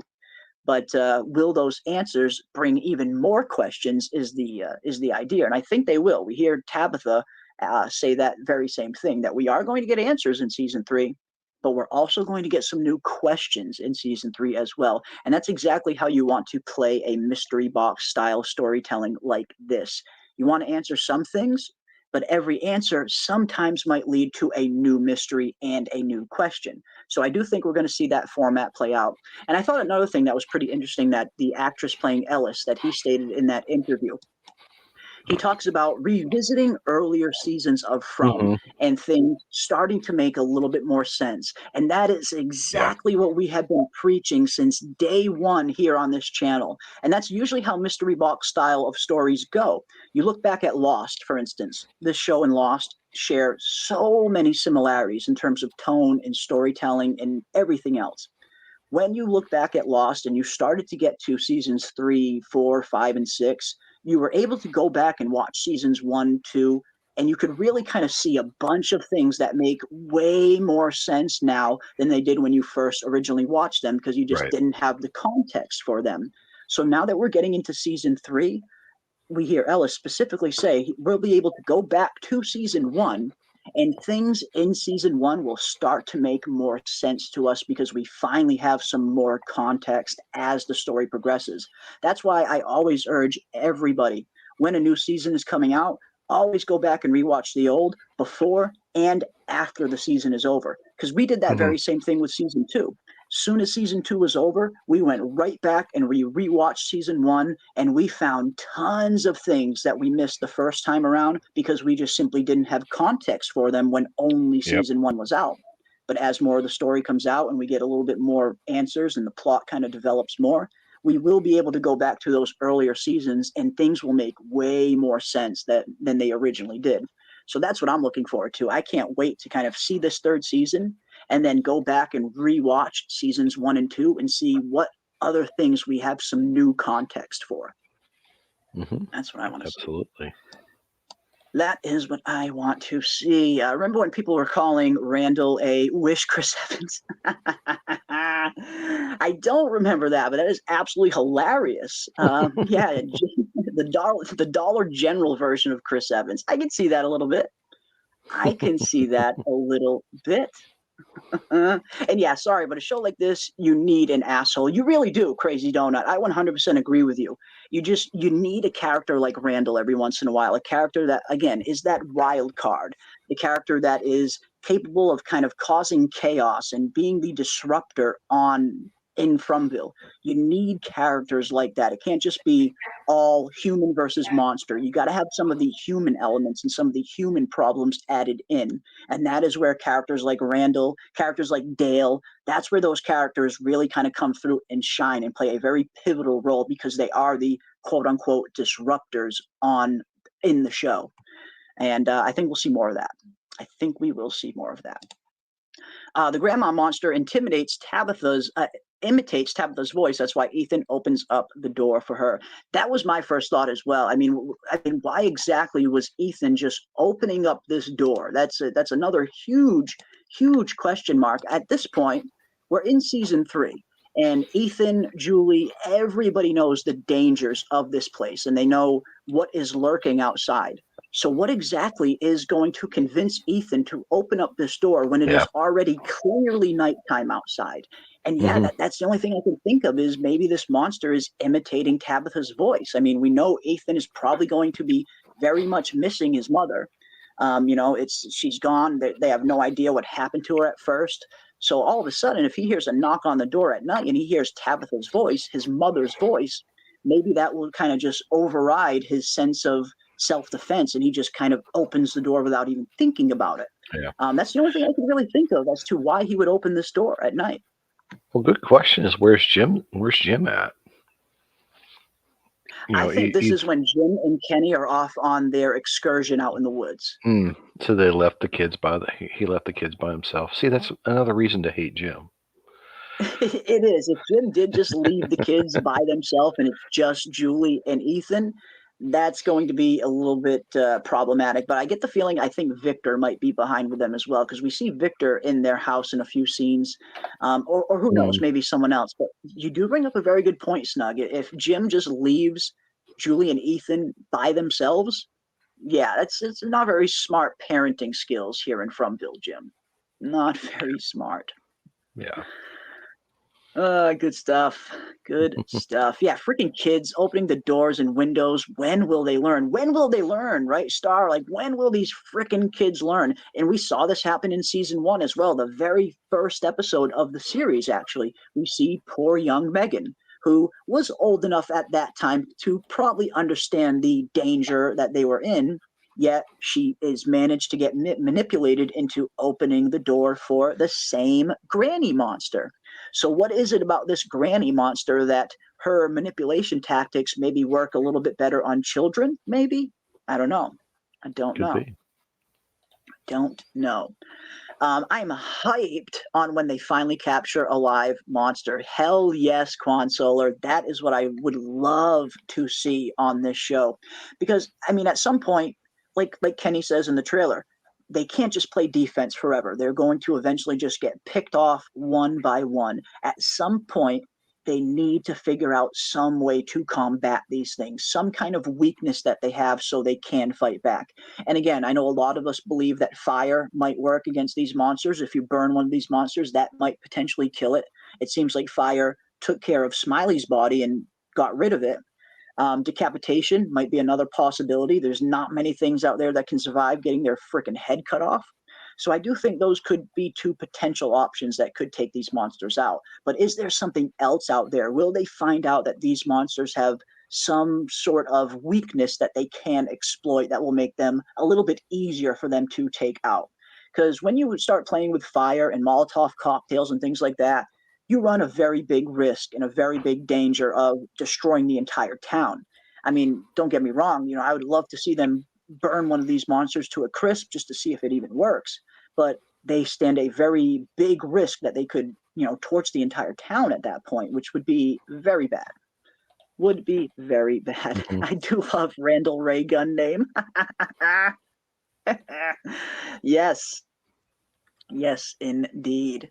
I'm not into any other shows, so don't know what I'm gonna do when they finish From. I mean, From is definitely my favorite show by far, but there are some other really good series that I'm very much looking forward to. Right when From ends, the new Dune series will be starting. We'll definitely be covering that here on the channel. I'm really looking forward to Dune Prophecy. It looks like it's going to be pretty good. We have Duncan Egg that is coming pretty early in 2025. We'll definitely be covering that. We'll be covering Yellow Jackets Season 3 when Yellow Jackets eventually returns. We'll be covering Shogun Season 2 when Shogun eventually returns. And I know a lot of people have been making some other suggestions for some shows that you guys want us to cover, and I will definitely try and do some of those as well, like Silo and Severance. We've gotten a lot of requests to do some Silo and Severance streams for those second seasons when they come around, and we will definitely try and do that as well. But yeah, there's some other good shows. I mean, From is definitely the pinnacle in my opinion, but there's some other good ones out there. There's some other good ones to find. What is Yellow Jackets on? Yellow Jackets is on Showtime. Oh, okay. And they're currently filming season 3 right now. That was another one that was on a extended hiatus due to the writer's strike. Usually From and Yellow Jackets kind of air pretty close to each other, but Yellow Jackets had even more delays behind the scenes. Apparently there were some problems with some of the actors and actresses behind the scenes. But it seems like they got a lot of that squared away and they are back to business as usual. So yeah, we'll definitely be covering Yellow Jackets season 3 when that comes around. So yeah, there's some other good ones. There are some other good ones. Let's see what else we got. Jasmine and the Black 1960s Haircut Girl both haven't seen. Oh yeah, we haven't seen that monster either yet since the Colony House Massacre. Most of the other monsters have all been brought back sometimes. Yeah, it's a good point. A lot of the other monsters you tend to kind of see in other scenes, multiple other scenes. But yeah, we haven't seen either of those two monsters again anywhere else. So yeah, I don't know. Maybe it could just be a scheduling conflict thing. When you are an extra on a show like this, those kind of extra actors, they tend to kind of take any job they can get. It's hard to make it in the entertainment business. So it could just be something that simple where maybe the actress that played Jasmine is working on another project and the scheduling was a conflict. Maybe it could just be that simple. Or maybe they're saving that Jasmine monster to come back in some kind of epic fashion in a later season. Who knows? But yeah, it'd be nice to see them again. Would be nice to see them again. The monsters are about to start curb stopping Randall. They could be. They could be getting ready to curb stomp him a little bit. The monsters are watching Randall like they did Smiley. Smiley produced cicadas, and Randall has them. Yeah, could that be the connection? Very well could be, Carrie. Yeah, that very well could be the connection. They do both have the cicada thing in common. They both had the cicadas inside them, technically. So that's a good point. That could very well be factoring into it, for sure.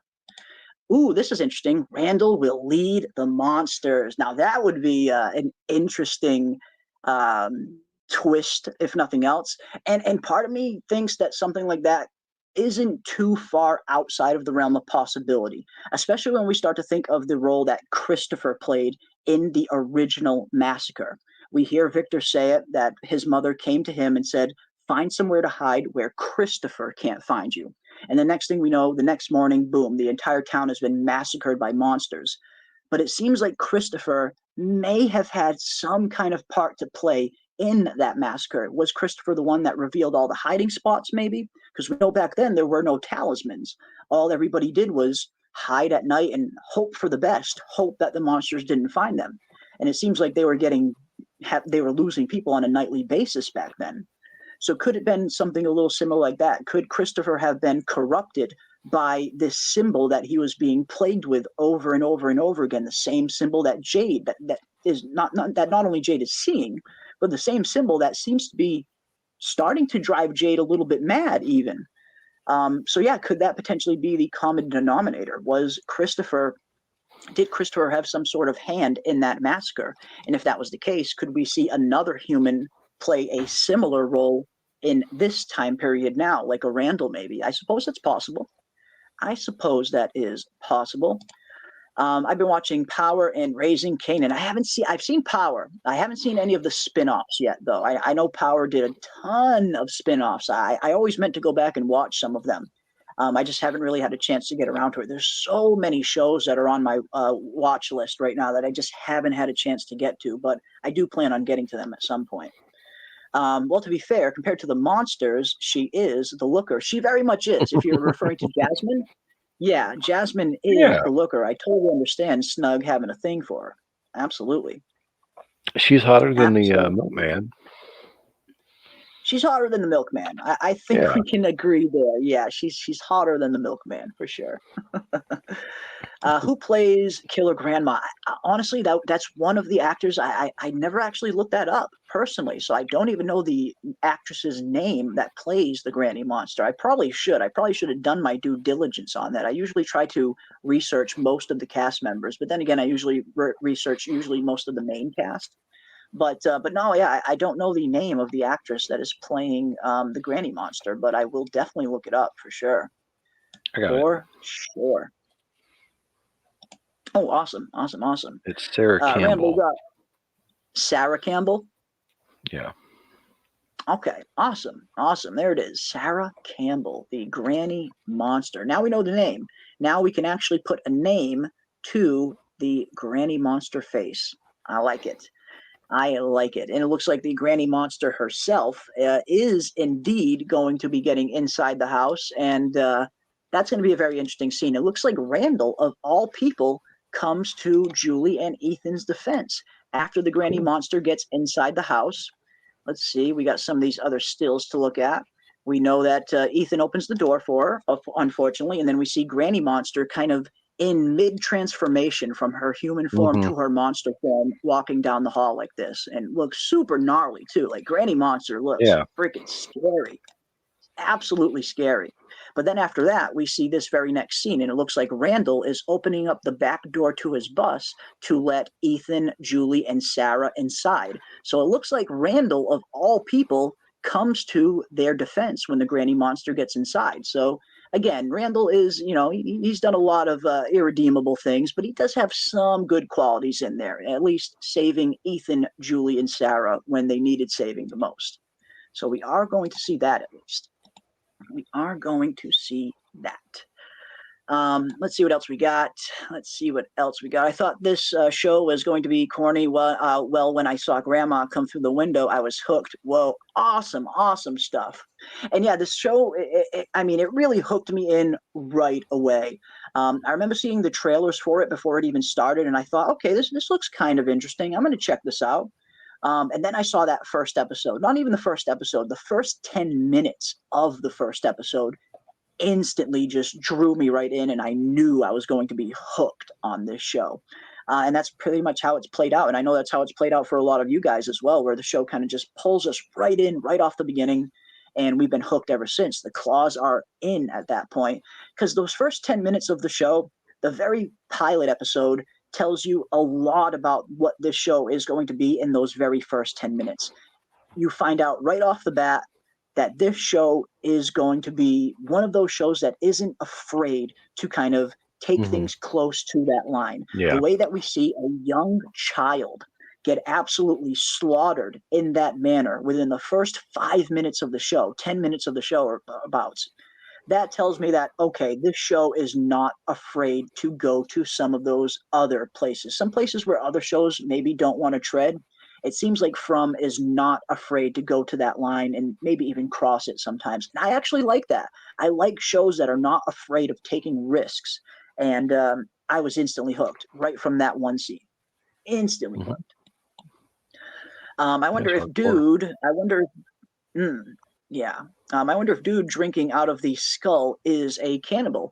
Very well could be. That has been one of the working theories that has been going around, that the dude drinking out of the skull is drinking some sort of human blood or something, maybe, and that's definitely possible. And speaking of that scene, I think we have some more context and some more answers as to what exactly was happening in the season 3 trailer when we see one of our characters get stuck in the bear trap. And I think we get a little bit more of an answer. I think a lot of us were already assuming it was going to be Christy based on the clothes. But then in this trailer, we get pretty much almost 100% confirmation that it is Christy's foot who gets caught in the bear trap. Here we see Christy and Jade, and we see Christy, what she's wearing. We see the pants she's wearing, and we see her socks are folded up over. And then very next, boom, we see her foot get caught in the bear trap. But when we take a closer look at this scene and analyze it a little bit closer, we see Jade looking over in the distance, and he is seeing something that is scaring him enough to take off running. And we see Christy looking at Jade like, hey, what the hell are you seeing? What's going on? And then she starts chasing after him, and that's when she gets caught in the bear trap. And I think this is also going to be the same scene when Jade does have that vision of that weird-looking character that is drinking out of the human skull. And we see that character is also going to approach Jade and starts to grab him. I think that is what is happening here. Jade gets away from the guy, starts running away, and boom, Christy follows after him and gets her leg caught in the trap. That is what I think is going to happen here. Because again, Jade is looking off in the distance, and whatever he is seeing is scaring him enough to take off running. And whatever it is, it seems Christy doesn't see it because she's kind of looking at Jade like, what the hell's going on? Follows after him, boom, gets her foot caught. I think that's how that scene is going to happen. It is. I think it's the vision. I think Jade is seeing the vision of that character sipping out of that human skull. And that character also comes up to Jade and grabs him in another trailer. So I think that's what's happening here. I think that vision that Jade has is what causes him to run away, and that is what causes Christy to run after him and get her foot caught. That is, I think that's what's going to happen. I could be wrong. I very well could be 100% wrong, though. Who knows? I'm still confused how Granny can enter if they have talismans inside. I know he opened the door, but I thought that prevented them from fully entering. Only if No, all of the no. doors and windows are shut. And Yeah. that's the thing about the talismans, that they're not like 100% protection. Yes, they'll protect you, but the only way the talismans work is if they're hung up in the window or on the wall, and all of the windows and doors Right. have to Right. be completely shut. The second you open a door or the second you open a window, that kind of nullifies the protection of the talisman. And that's how we see Jasmine get into Colony House as well. We know Colony House has their own talisman that is hung up on the wall. And as soon as 70s porn stash dude opens that window, the monster Jasmine is able to come right in. And then afterwards, after she takes out 70s porn stash dude, she goes back to that window and opens it again so the rest of the monsters can get in. So yes, the talismans will protect them, but as soon as a door or a window is opened, it seems like it nullifies the power of the talisman. Yeah. So that's why Granny's getting in. Yeah. Opening the door is not good. You see one of these monsters, don't open the door, turn around and just walk away. Just walk away. But yeah, that's what I think. How did Victor hide without talismans for 40 years? Honestly, Joe, that is a question that we have been asking ourselves for a long time as well, because it's highly unlikely that someone like Jade, especially when he was around 10 years old when that massacre first happened. So how can someone like Victor, on his own from the time he was 10 years old to the point where he was, in his 40s or 50s, like you said, it was around 4 or 5 decades that Victor has been in this place. How did he manage to survive on his own for that long without any talismans? In a behind-the-scenes interview, the actor who plays Victor does credit the boy in white with helping him to survive at first. But at some point, the boy in white must disappear at some point, because when the boy in white does eventually reappear and Ethan sees him, Victor says it seems like Victor hadn't seen the boy in white in a very long time up until that point. So yeah, I mean, I'm stumped on that one just like you guys are. How exactly did Victor manage to survive in this place all that long by himself with no talisman? And some people think that maybe the boy in white was actively protecting Victor. And I think that's a possibility. I think that could possibly be the Could case. be. Well, he also said there was no one there for a long time. Yeah. So he must have been there completely by himself. But I still think he's part monster. That's still kind of my theory with him. But I could be wrong. Okay. Interesting. Yeah, I mean, even with a little bit of help from the boy in white, I mean, you think of all of the dangers that are surrounding this place, and again, not having talismans back then either. It definitely raised some questions as to how Victor managed to survive as well as he did for such a long period of time. But maybe we'll get some more answers to that. Maybe that's some of the answers that Victor is about to uncover in season 3. We know that he is going to be trying to uncover some kind of memory, and whatever memory it is, it has to do with his history in the town back then. And whatever memory he does uncover, it seems like he has trouble coming to grips with it. So maybe we'll learn a little bit more about the massacre. Maybe we'll learn a little bit more how Victor survived for so long. Maybe we'll get some of those answers in season 3. We got a super chat. Thank you so much, Afrik New York, for $2. Appreciate that. Thank you. She and Smiley are my favorite monsters. Oh, the Jasmine one and Smiley. Awesome. Very, very good picks to have. And yeah, Smiley Monster was definitely my favorite monster. I really like Smiley Monster. Something was so creepy about him. Every single scene that he was in just kind of gives you, or it gave me that kind of this feeling of unease, just watching him walk around slowly with that creepy smile. It was so unsettling. It was incredibly creepy watching this character. So I was a little bit bummed. I'm not going to lie. I was a little bit bummed when they killed off Smiley, because I thought, man, what other monster on the show is going to take Smiley's place now? Like, Smiley was the freaking monster, the main one. And yeah, he was just very unsettling in all the scenes that he was in. I'm very sad to see that Smiley is gone. Although we do have some other interesting monsters. We know that the cowboy monster is going to be making a pretty good role in season 3, which is going to be interesting. We know that the nurse monster is going to be returning as well. But unfortunately for the nurse monster, it looks like the nurse monster in season 3 might be a different actress than this nurse monster that we get in season 2. It looks like it's a totally different actress when you see some of the other shots. It just doesn't look the same. I mean, I suppose it's possible that there could be more than one nurse monster. That's definitely possible, I suppose. But when we look at some of these shots that we see of the nurse monster in some of the season 3 trailers, here we have one right here. Here's the nurse monster. It's just, as you can tell, it's a totally different actress from the nurse monster that played the nurse in season 2. So I'm a little bit bummed by that. I'm gonna say, like, the season 2 nurse monster, this one right here, the pop-up one that we see in the front, this monster was super creepy looking. I loved the look of this monster. Absolutely, it was the only monster that came even close to giving me that kind of unsettling feeling that Smiley gave. So if they did, in fact, recast the nurse monster, I'm going to be a little bit bummed because I feel like she was perfect for this show. Because this nurse monster here is definitely a different actress, without a doubt. But who knows? Maybe there'll be 2 nurse monsters. Maybe there'll be another one. I don't know. I don't know. But yeah, I don't know. But I'm with you there. I definitely miss Smiley. I definitely miss Smiley. Let's see what else you guys are saying. I find it interesting that some of the entities know some stuff about the From peeps, but they can't read minds. Otherwise, they would have found their hiding spots before the talismans. Very good point.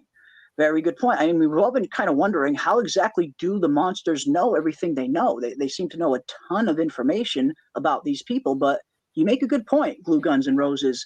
It doesn't seem like they're able to maybe kind of just fully read their mind, because then they would have known so much more information. Like Boyd, when Boyd takes out Smiley in season 2, did the monsters even know that Boyd had those worms inside of him? If they could have read his mind, they probably would have known, and maybe they wouldn't have even gotten that close to him. I don't know. But no, but you make a good point. I mean, it stands to reason that all of those hiding spots would have gotten found super quick if they could actually read minds. They would have all the answers at that point.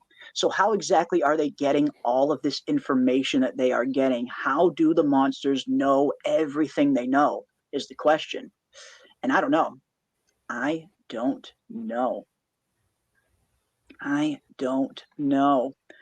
Let's see what else we got. Jeremy, you sleeping in the hot Harley Quinn cheerleader monster. I forgot about the cheerleader monster. Yeah, I did forget about the cheerleader monster. I totally forgot about that one. You're right. You're absolutely right. Awesome stuff. Awesome stuff. Let's see what else we got. Is there a faster way to tag people to talk? In the chat? I'm not sure. Other than adding their name, it seems to be the quickest way. Yeah. Let's see what else we got. Let me scroll down a little bit more. I've only seen the episodes that we did watch-alongs with. Ooh, okay, yeah, we did watch-alongs. Oh. We did watch parties for season 2, but we didn't do watch parties when season 1 was on. So yeah, if you haven't caught up fully, I would definitely suggest going back and watching all of season 1. And you still have some time. Season 3 doesn't air for another 8 days. So there is still plenty of time to get caught up on From if you wanted to do so. So yeah, that would be my suggestion. If you haven't seen season 1 yet, I would definitely recommend seeing season 1. Because if you're watching season 2 without watching season 1, there's going to be so many things that just don't make sense. This is one of those stories that you need to see every episode for it to make sense. And even then, it doesn't make a whole lot of sense, even after seeing all of them. But at the very least, yeah, you need to see every episode for this to make sense, especially if you're watching season 2, for sure. Yeah, I'm still working through season 1, so I'm trying to catch up before season 2 or 3 starts. Oh, you're doing your rewatch? Awesome. Yeah. Awesome. All right, let's see what else we got. My question is that if anyone knows during the Colony House Massacre, did anyone come through a door or other window or just the one Jasmine opened? That's the thing. They don't really show it. We get a little glimpse outside of that window, and we can actively see monsters coming from the woods towards Colony House. But next thing we know, the scene completely cuts to the monsters already inside. So we're not 100% sure if they went in the same window that she went through, or if opening that window kind of unlocked all of the other doors for them. And I think it did. I think when she opens that window, that probably made it so the monsters can just walk right through the front door. So I get the feeling that's probably what happened. Although they don't show it on screen, that's most likely what is the case, that they kind of were able to just walk right in at that point. Let's see what else we got. Yeah. It's possible. It is possible. Xavier Anderson bringing up the supernatural reference, which I absolutely love, my friend. Yes, the cult from Supernatural would deal with the boy in white and all of these entities. It would. I think it would. I mean, anyone who's watched Supernatural, you know that the cult is one of the most dangerous weapons in that world. But we do hear from the creator and from some of the archangels on the show that there are apparently 5 creatures in all of existence. We actually hear Lucifer say this in season 5. There are 5 creatures in all of existence that can't be killed by that cult gun. And I get the feeling that the boy in white and these monsters are not among those 5. So yeah, I'm right there with you, Xavier. I mean, you guys know me, and I know plenty of you guys who are Supernatural fans have also said the same, how much we would just absolutely lose it if we saw Sam and Dean pull up to Fromville in their 67 Chevy Impala. That is the crossover that I want to see one day. Sam and Dean would make quick work of these monsters, I think. I think they would stand no chance, the monsters, that is. But yeah, that's the ultimate dream crossover right there, From and Supernatural. We got another 5 from Chocolate Beauty 8. Thank you so much, Chocolate Beauty 8, for the $5. Very much appreciate that. Thank you. The trees, monster, boy in white, forest monsters, dream killer, and the town all are independent of each other. Now, that's an interesting possibility. I mean, because I have often wondered, is there some kind of hierarchy out there? Or are these things, like you said, are they all kind of operating independent from one another? So that's a very interesting question. I guess I would love to get everybody's opinion on that. Because when I look at all of these things, it does seem like some of them are working independently from each other, like the trees and the monsters, for instance. We haven't seen any of the monsters use any of the faraway trees, and I start to wonder, can the monsters even use the faraway tree? If a monster steps in a faraway tree, will it even work? I don't know. Part of me gets the feeling that these faraway trees were meant for humans and humans only, especially when we see Victor throw the rock in one and it kind of spits it right back out right in the same spot. So I've always wondered, are the monsters able to use these faraway trees? I don't know. But yeah, let me know what you guys think in the chat. And you, Snug, as well. Do you think a lot of these things, that they're separate from each other and it's not just one big connection? Yeah, because I think there's at least 2 factions that are kind of working against each other. So yeah, they're not independent. Yeah, I think you guys might be right. I tend to agree with you both. I tend to agree with you, Chocolate Beauty. I think you're right. I think they might be independent from each other. Because, yeah, I mean, like you said, we see all of these different players on the board, and we see all of these references to chess. The chess metaphors are scattered all throughout the show. And not just chess metaphors, actual chess itself we even see on the show. So it starts to make you think, is Fromville itself the board, and are the monsters and the humans and the entities and the boy in white and the trees, are these all potential chess pieces on said board? And if that is the case, who's moving these pieces? Who is the entity in charge? And again, when I look at Fromville, one thing I have really been wondering is who or what is going to be the main antagonist of the show. Who is the main villain? Who is the big bad, as they say?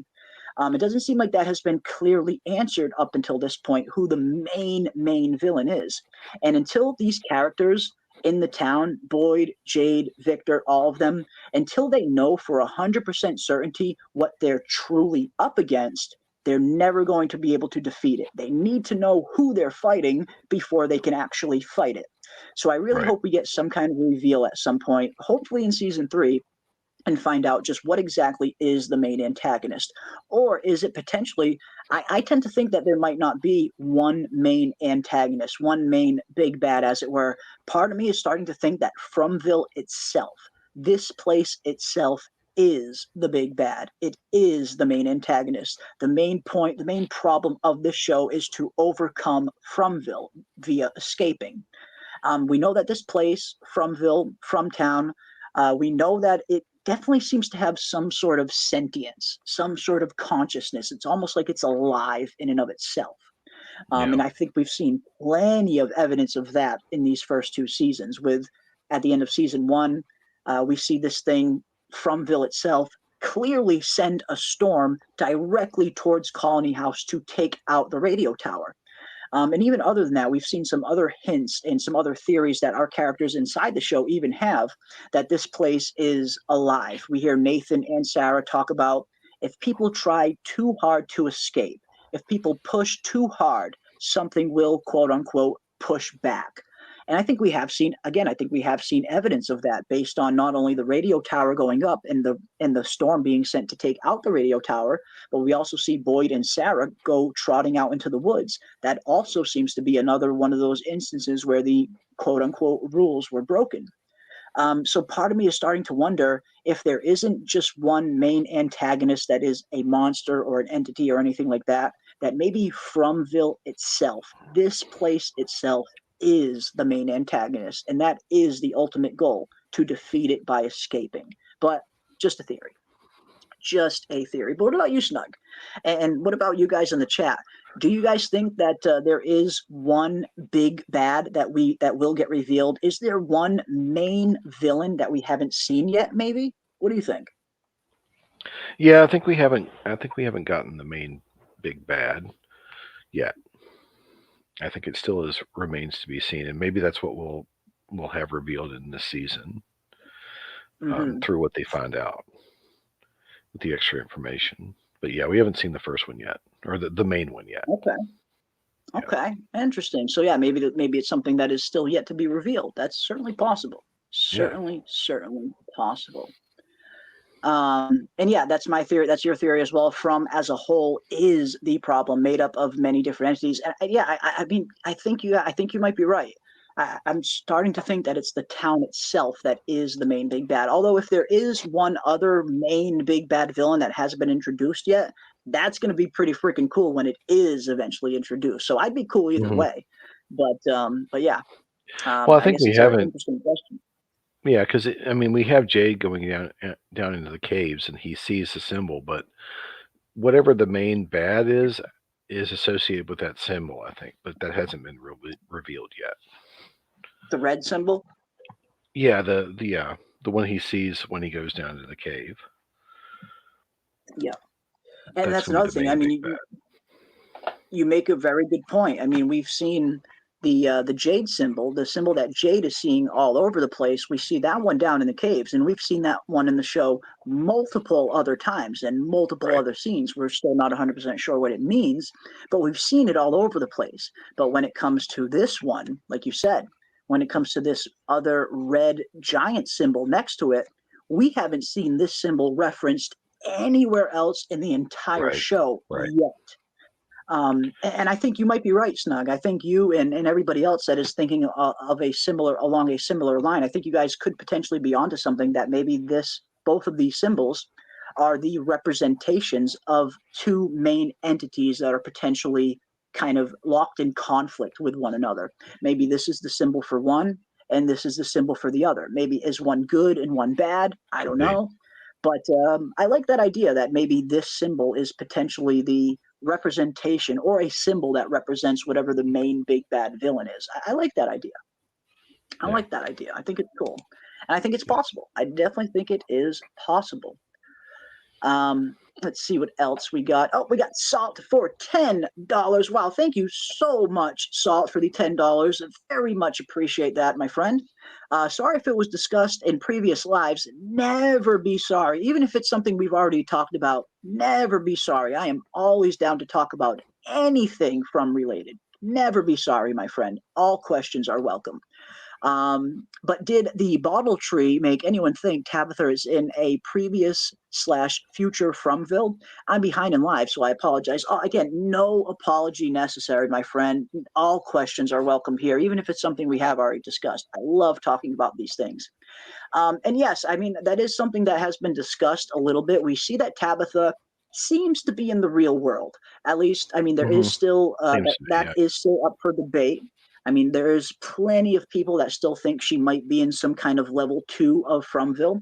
And they even threw a little hint, a little Easter egg in the newest trailer that literally points right to level 2. And I'll show you guys what I mean.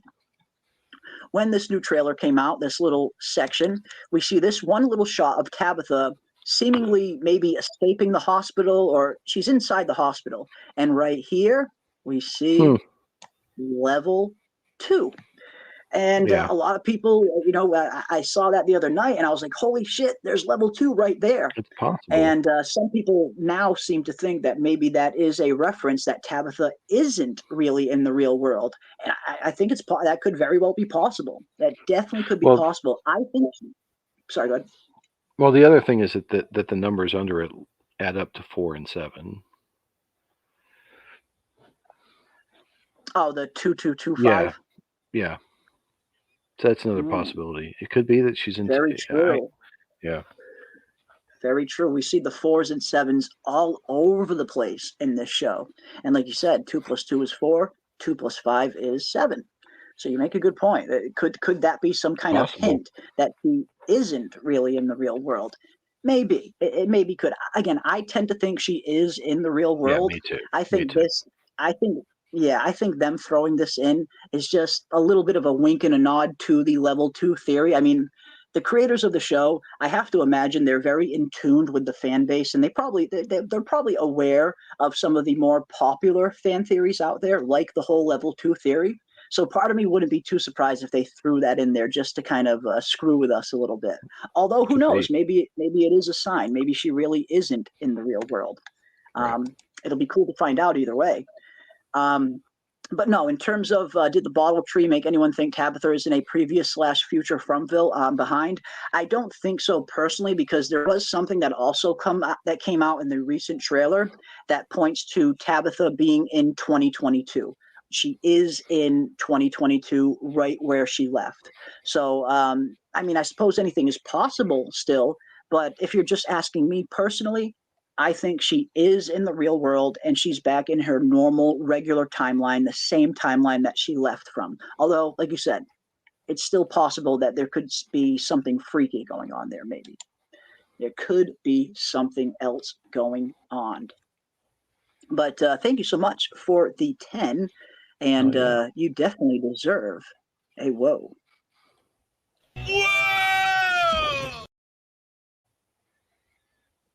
Thank you. And yeah, 2225 is also 11 as well. It is indeed. It is also 11. That's right. That is right. The Puppet Master. Yes, the Puppet Master. All right, now we can touch on that a little bit real quick. And sorry if I'm jumping all over the place. There's just, you guys are throwing some awesome stuff in the chat, and I definitely want to try to get to it as much as possible. But speaking of the Puppet Master, here we see the Puppet Master in action. Now, I think a lot of us have been wondering, I know I myself have said it, I know a lot of you guys have said it as well, that a lot of us believe that this doll probably belonged to Christopher. Now, we hear some interesting tales about Christopher from Victor, that at one point, he was a pretty happy guy. He was happy, he was well-going, and he was one of the few people that actually was able to make people laugh and smile back then, which, according to Victor, wasn't really easy to do considering how grim their day-to-day life was back then before the talismans were found. And a lot of us are wondering, how exactly was Christopher able to make everybody laugh? Well, he was probably able to make everybody laugh because he was putting on these awkward puppet shows. So a lot of us have been wondering if this puppet does indeed belong to Christopher, and it seems like this trailer all but confirms that, as we see this character right here holding the puppet. And if you guys go back and look at any of the scenes that Christopher was in, this is the exact same t-shirt that Christopher is always wearing in all of his scenes, whether it's the picture that Jade finds or whether it's the visions of Jade seeing Christopher in front of him in the bar. This is always the same shirt that Christopher is wearing. So I think those of us who thought that this puppet belongs to Christopher, I think we were right. I think this doesn't 100% confirm it, of course, but I do think we were right that this doll belongs to Christopher. And that would also explain why seeing this doll scared the hell out of Victor early on in season 2. When it starts, season 2, episode 1, we see that Victor and Tabitha are down there in the caves trying to find their way out. And Victor doesn't seem bothered, not really bothered at all by the monsters. He's not really scared. He's walking by them. He's just telling Tabitha to keep it down. He didn't seem too afraid of the monsters. But as soon as Victor sees this doll down there in those caves, it freaks him out and sends him into a damn fetal position. And I'm starting to think if maybe Victor seeing this doll instantly brought back memories of Christopher. And if that is the case, just what hand did Christopher have in the massacre? What did Christopher do back in the day that makes Victor so afraid of him now? I don't know. Maybe that's one of the memories that will be uncovered in season 3. But it looks like, just based on this, it does look like this doll did indeed belong to Christopher. So there is that. I think we have solved it. Is it the same one though? It looks slightly different, but maybe I just haven't gotten back to the rewatch. It looks slightly newer here. It almost looks like it's in better condition. When we see the doll down in the caves, it seems like it's a little bit beat up, scuffed, like it's been kind of weathered. And that would make sense if it was 50 years later. The doll would have been, haggard a little bit. It would have been not put through the ringer, but 50 years later, it's not going to look as new. I think that might just be that here it looks a little bit newer because this might be a flashback to 78 when the doll was a little bit newer, maybe. But that's just my theory. I mean, who knows? It could be a totally different one entirely. Who knows? Maybe. Creepy. It's creepy, right? It's such a creepy doll, man. Such a freaking creepy doll. Ugh, love it. But yeah, I think Christopher might be the puppet master. Now, is he the ultimate puppet master that is controlling everything? I don't know. But it looks like at the very least he was the master of this puppet. But I guess we shall find out. Let's see. If the good symbol is the hospital's people, is the hospital people wake up in when they leave, the bad one might be the cemetery. Their empty graves are set. Ooh, interesting. Interesting. Like maybe each symbol is representing each kind of next place that they go to from Fromville, whether it's escaping and ending up in that hospital or potentially dying and ending up in a grave. Okay, that's interesting. That's an interesting theory. I like it. Yeah. I like it. The monsters are shapeshifters and resemble the monsters from the Watchers, so they may be revolving characters. Yeah, I mean, so many similarities, right, between these creatures and the creatures in the Watchers. Now, anyone who hasn't seen the Watchers movie or read the Watchers book, I would highly recommend doing both, reading the book and seeing the movie. Because, yes, you're 100% right, Nick. Those monsters and these monsters are so freaking similar, down to their shape-shifting ways, down to them not being able to come out during the day, to them hiding underground in underground caves. And on top of that, you see all of these weird human mementos that are down in the caves in the Watchers and in Fromville. There's so many similarities between those creatures and these creatures. And we find out in the Watchers that those creatures are Fae, the kind of Scottish, Irish folklore version of Fae. So yeah, could that potentially be what these monsters are? I know there's a lot of Fae theories that have been popping up ever since season 2. Even early in season 1, some people were discussing the possibility that these things were potentially Fae in origin. And I suppose it's possible. Possible. Yeah. Could be. We'll find out, yeah. And it looks like we got another 5 gifted memberships from Salt. Wow, thank you so much for the gift of the 5 memberships. Wow, holy cow. Let me pull that up. Let's see what we can see. Wow, thank you so much. Looks like Crazy Donut is now a member. From Enthusiast is now a member. Carrie is now a member. Joe R is now a member. And Zaptane Kaboom is now a member. Welcome one, welcome all. Thank you so much, Salt, for the gift of the 5 memberships. Very much appreciate it, my friend. And yeah, I imagine we're getting super close now to unlocking that next custom emoji slot. And I can't thank each and every one of you enough. And man, I definitely owe Salt another whoa. Yeah, don't forget to use your Thank custom emoji. Yes, indeed. Indeed. Don't forget to use your custom emojis. And again, if for everybody that is a member of the channel, whether it's a gifted membership or a paid membership, doesn't matter. All members are equal here. Anyone who is a member of the channel, if you guys ever have any specific requests that you want to be made into custom emojis, let me know after the stream is over in the comment section. Sometimes I don't always see them here in the live chat. But after the live stream is over, the regular comment section does open up just like a regular comment section in any old video. So after the stream is over, if anyone has any specific from emojis that you want me to make, leave your suggestions in the comment section and I will definitely make it happen if it's possible to make an emoji out of it, that is. Because I like rotating the emojis out every once in a while. You don't want to keep the same emojis for too long. Then it gets a little bit stale. They get a little bit boring because you've seen them all 100 times. So I try to rotate them in and out every once in a while. So if there are any specific suggestions that you guys want for emojis, always leave your suggestions in the comment section after the stream, and I will definitely make it happen for sure. Yeah. Yeah, and again, thank you so much, Salt, for the gift of the 5 memberships. Thank you. I've always believed Tabitha made it to the real world. Me too. I'm right there with you. Like ever since I first saw that scene, I just had a feeling that she was indeed back in the real world.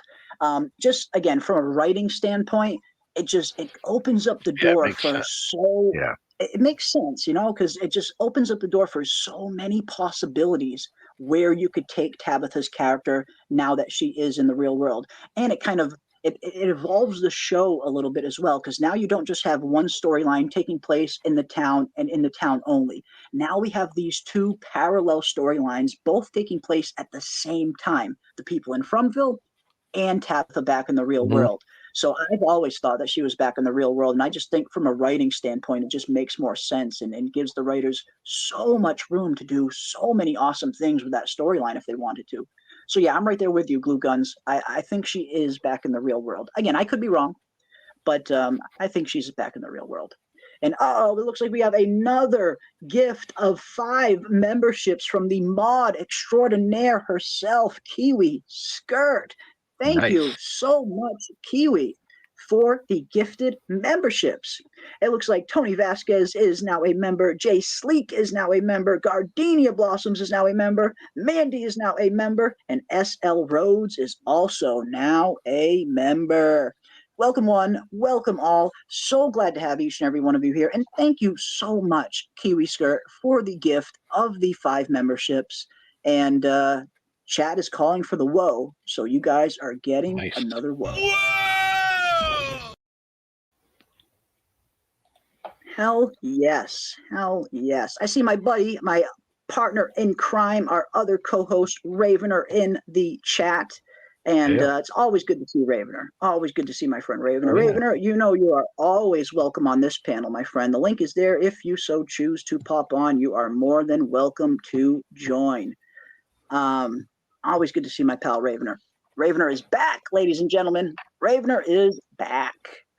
Awesome stuff. Awesome stuff. Petra says, when she woke up in that hospital, I was so sus about those doctors. I was a little bit too. I mean, it's just, I don't know why. I still can't really put a finger on why, but I was a little bit sus about those doctors as well. Like as soon as she wakes up, that one kind of nurse orderly just leaves the room super quick and then the doctor comes right in.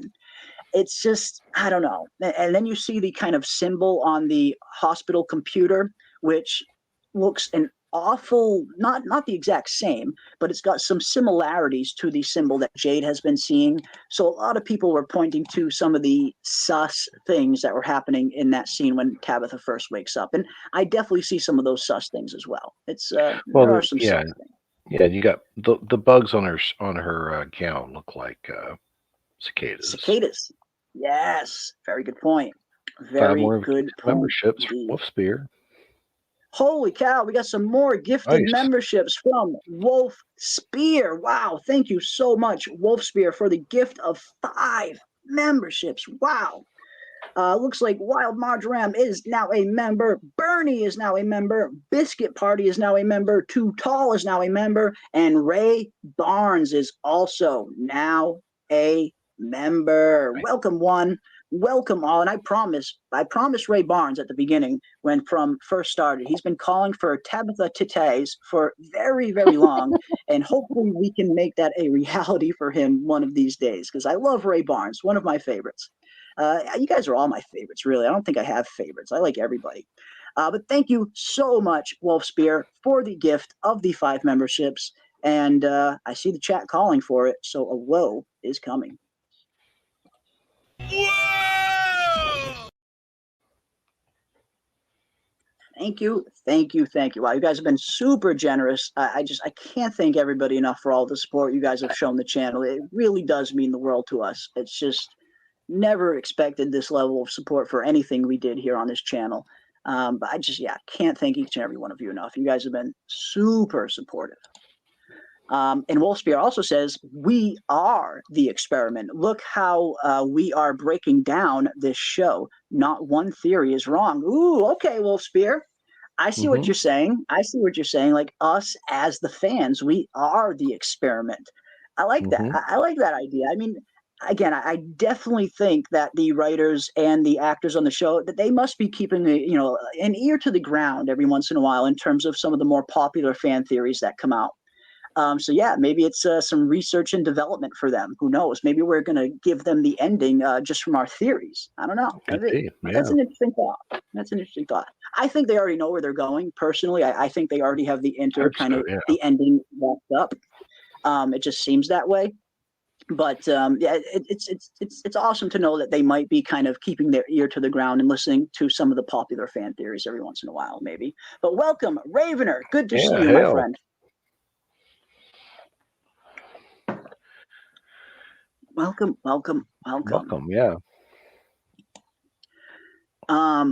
Tabitha keeps being in stills with a series of numbers. She was also in a crash and found a space underground. Now there's wheels everywhere that I think represent clocks and ballerinas. Swan Lake? Interesting.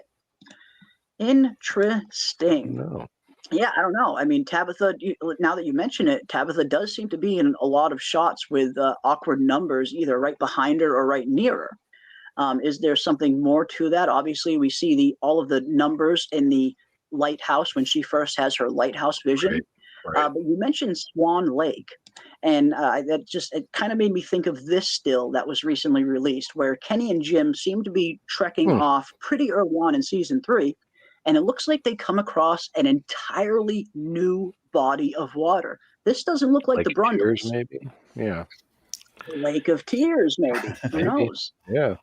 Yeah. I had YouTube running behind StreamYard, so I was hearing a double, and I was like freaking out, man. Yeah, we got a new body of water, and I was going to mention something. You know, we stumbled across it just as we were discussing on our Tuesday show, how Boyd did the things that Boyd was doing, like gathering up the livestock, finding the talismans and whatnot. Those things were directed towards making the stay in Fromville more comfortable. Whereas you remember that, and then we were talking about how the people that were trying to escape, when Boyd started taking moves to escape, Jim trying to escape, Jade trying to escape, that's when disastrous things started happening. So it seemed like things were facilitating them stay, things that facilitated them staying, making their stay more comfortable, was not a problem. And the town, Fromville, actually provided the people for that. And then I just so happened, I think in the rewatches of season 2, it was when Jade confronted Victor and said, "Don't you want to go home?" And he said, "This is my home." I was almost thinking that it may not be Victor, like a dream of Victor or something, but it might be somebody like an agent for or on behalf of Victor, like protecting him, because keeping the people there for Victor. I mean, kind of like for Victor's benefit. It really kind of, it was Like kind of, the boy it in was white, really maybe? strange. Yeah, and like Sarah said, the boy in white, I don't think he's a real boy. And I was just, my brain has been spinning. I was thinking it's got somehow maybe Miranda had something to do with it. Maybe it's not Victor, like Victor in a coma or a dream. Maybe it's Eloise in a coma or a dream. And she's like manufacturing all this stuff. That would be the twist that I think, the dream sequence kind of stuff, or the dream explanation for the show, that would really kind of freak me out, as if it was like, maybe, because I mean, we figured out Victor said that Miranda was dead, but I don't see any reason to doubt him, although there's a lot of reasons to doubt a lot of things that Victor does say. Memory. But I mean, obviously Eloise did get out. So rather than somebody like Victor being in a hospital or in a coma or something, maybe it's Eloise in that situation. But then, I mean, why would they bring? I mean, I have to assume that the characters like Boyd, like Jim, like all those guys are actual people. They're not figments or creations for the benefit of Victor. But it's just, I mean, that just kind of had my brain spinning for the last few days. It may not be one of the main people that is the impetus behind the whole thing, or the explanation behind the whole thing. Weird and wild stuff. I know I jump in here and get on a huge tangent. I love it, man. No, I fucking love it. I love it. I love when people jump in here and dive right into an awesome theory like that. Hell yeah, man. Never apologize for that. No, I mean, it just seems very strange that Victor was able to survive on his own there for so long without talismans. And like you said, almost like something was actively protecting him. And I think that very well could be a possibility. Maybe the boy in white are bringing these people here for Victor's benefit. I mean, I suppose it's possible. And that's what's so fun about the show. There's just so much we don't know. And that's why I wasn't too upset that we didn't really get any answers in the first 2 seasons. I was actually expecting to not get any answers for the first 2 or maybe even first 3 seasons. Just by the very nature of these mystery box style of storytelling, usually the first few seasons are all mystery and setup, and then you start to see the plot progressing a little bit more once you get to kind of seasons 3, 4, and 5. Very similar to the format that Lost followed. So I was totally kind of prepared to not get any answers for these first 2 seasons. And again, it has kind of completely kicked the door open for all of these theories to potentially still be true. There really isn't a whole lot of theories that we can just point to and that have been 100% debunked, because there's just still so much we don't know. So I love it. In terms of theory crafting, the possibilities are endless. And I mean, as far as like, and think so, Eloise did get out, but she knows Victor is still there. Maybe he couldn't get out, but she is able to send people in. Well, what would a child send somebody? They'd send you a policeman, they'd send you a nurse, or a doctor or a nurse, they'd send you somebody who can cook, they'd send you, all this stuff. Could be, the stuff like the wires not connecting to anything. A child's understanding of you plug something into the wall and it turns on, and you unplug it and it turns off. A child's understanding wouldn't go into deep infrastructure of electrical grid and whatnot. The wires would go until they just stop. They wouldn't know what they go to, that kind of stuff. That, I mean, again, but there's a lot of ways. I mean, it needs a lot more fleshing out to jive with all the other facts that we have and stuff. But I'm just letting that one simmer. The other one that we saw was they were talking about the talismans, and somebody was asking why if the bathroom door was closed when Kevin opened it for Jasmine, why were they able to just open the door? And that goes into how the talismans work. And one thing that kind of gets overlooked because they didn't make a big deal out of it, although it was present every time, was the touch. Remember when Megan's mom did the touch at nighttime, because people are going in and out throughout the day. The door isn't sealed by the talisman.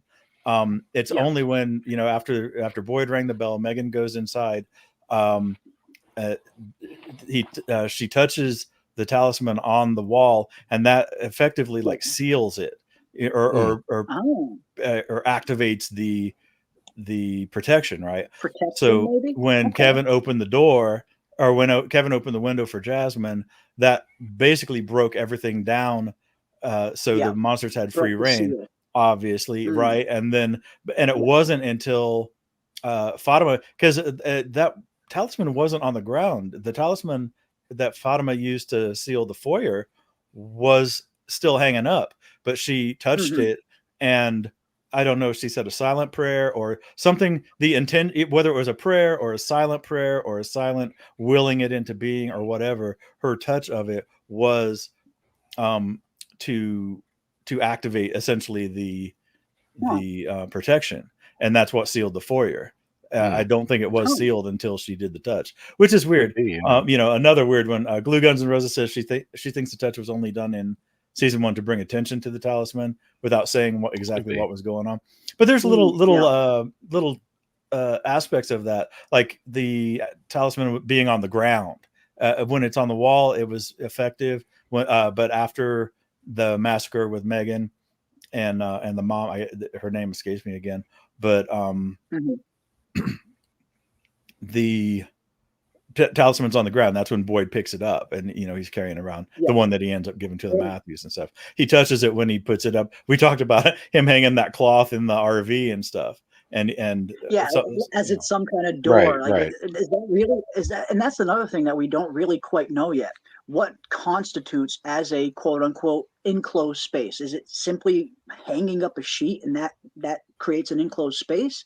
Because we see where Boyd finds these talismans to begin with. Right, there's a no gaping door, yeah. giant hole in the place. I mean, yes, there's a bush right in front of it, some brush, and some people are pointing to that as being the kind of enclosure, but it makes you think, what exactly constitutes as a quote unquote enclosed space? Do you have to have something completely closed and airtight like a door, or does simply hanging a sheet create a door like Boyd did in the RV? It's still not 100% certain, because if we look back to the RV, those windows weren't all enclosed. I mean, we saw the branch was right through the windshield. So maybe that's why Boyd was hanging up that sheet to kind of create a barrier there to keep it kind of enclosed. And we did hear Boyd say he wasn't even 100% sure if that would even work. We hear Christy say, "Is that even going to work?" And Boyd says, "I don't know, but they try it anyway." So it was a risk. Yeah. It was a big risk. It was a bit, and the tent as well, as Glue Guns points out, the tent. I mean, is that all that you really need to just get a little tent, something that is just any kind of enclosed space, hang up a talisman and you're protected? It's a little bit ambiguous. It's a little bit ambiguous, but it does stand to reason that maybe all you need is a tent and a talisman, and boom, you're safe. But then again, we still don't dragging the tent, and that's one thing I really want to figure out.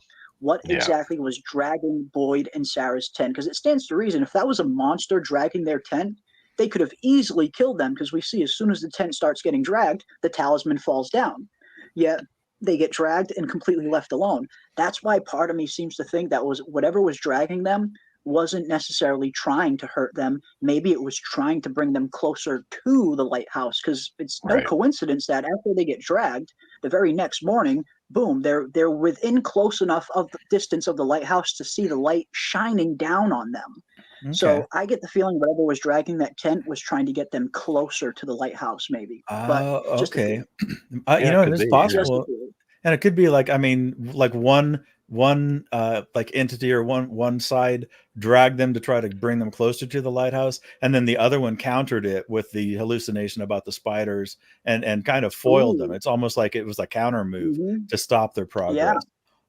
Trying to stop them to get closer to the lighthouse. And that's why part of me thinks maybe the boy in white isn't as altruistic as he maybe appears, because it's very interesting. It's as soon as Boyd and Sarah start getting very close to that lighthouse, boom, the boy in white appears and directs them into the faraway tree, putting them on a totally different path, and literally puts Boyd on the path to getting infected in the first place.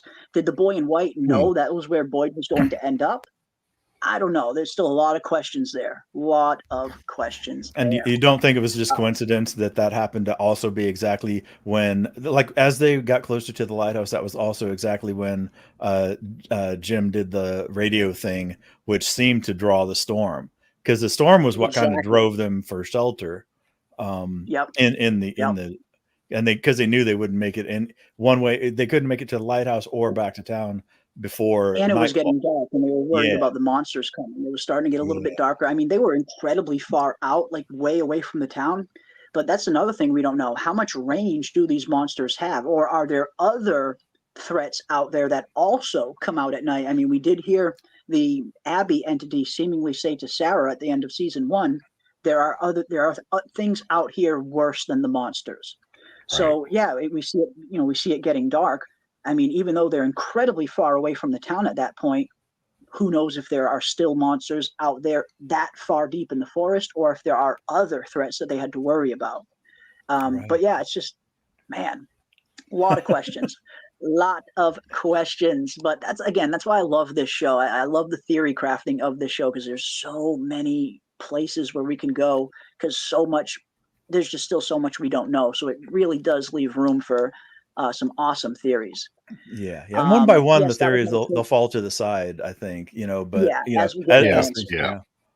but boy, do we need some answers. and according to that, it looked like that short, the short one that had the interview with Harold Perrineau, and then the other one that had the short interview, or like the basically one-liners from each different cast member and stuff. It really does appear that a lot of these questions, I mean, something substantial. Wasn't it Jade, I think, that said that we are going to get substantial answers to some of the major questions? And then Jade says we're going to get.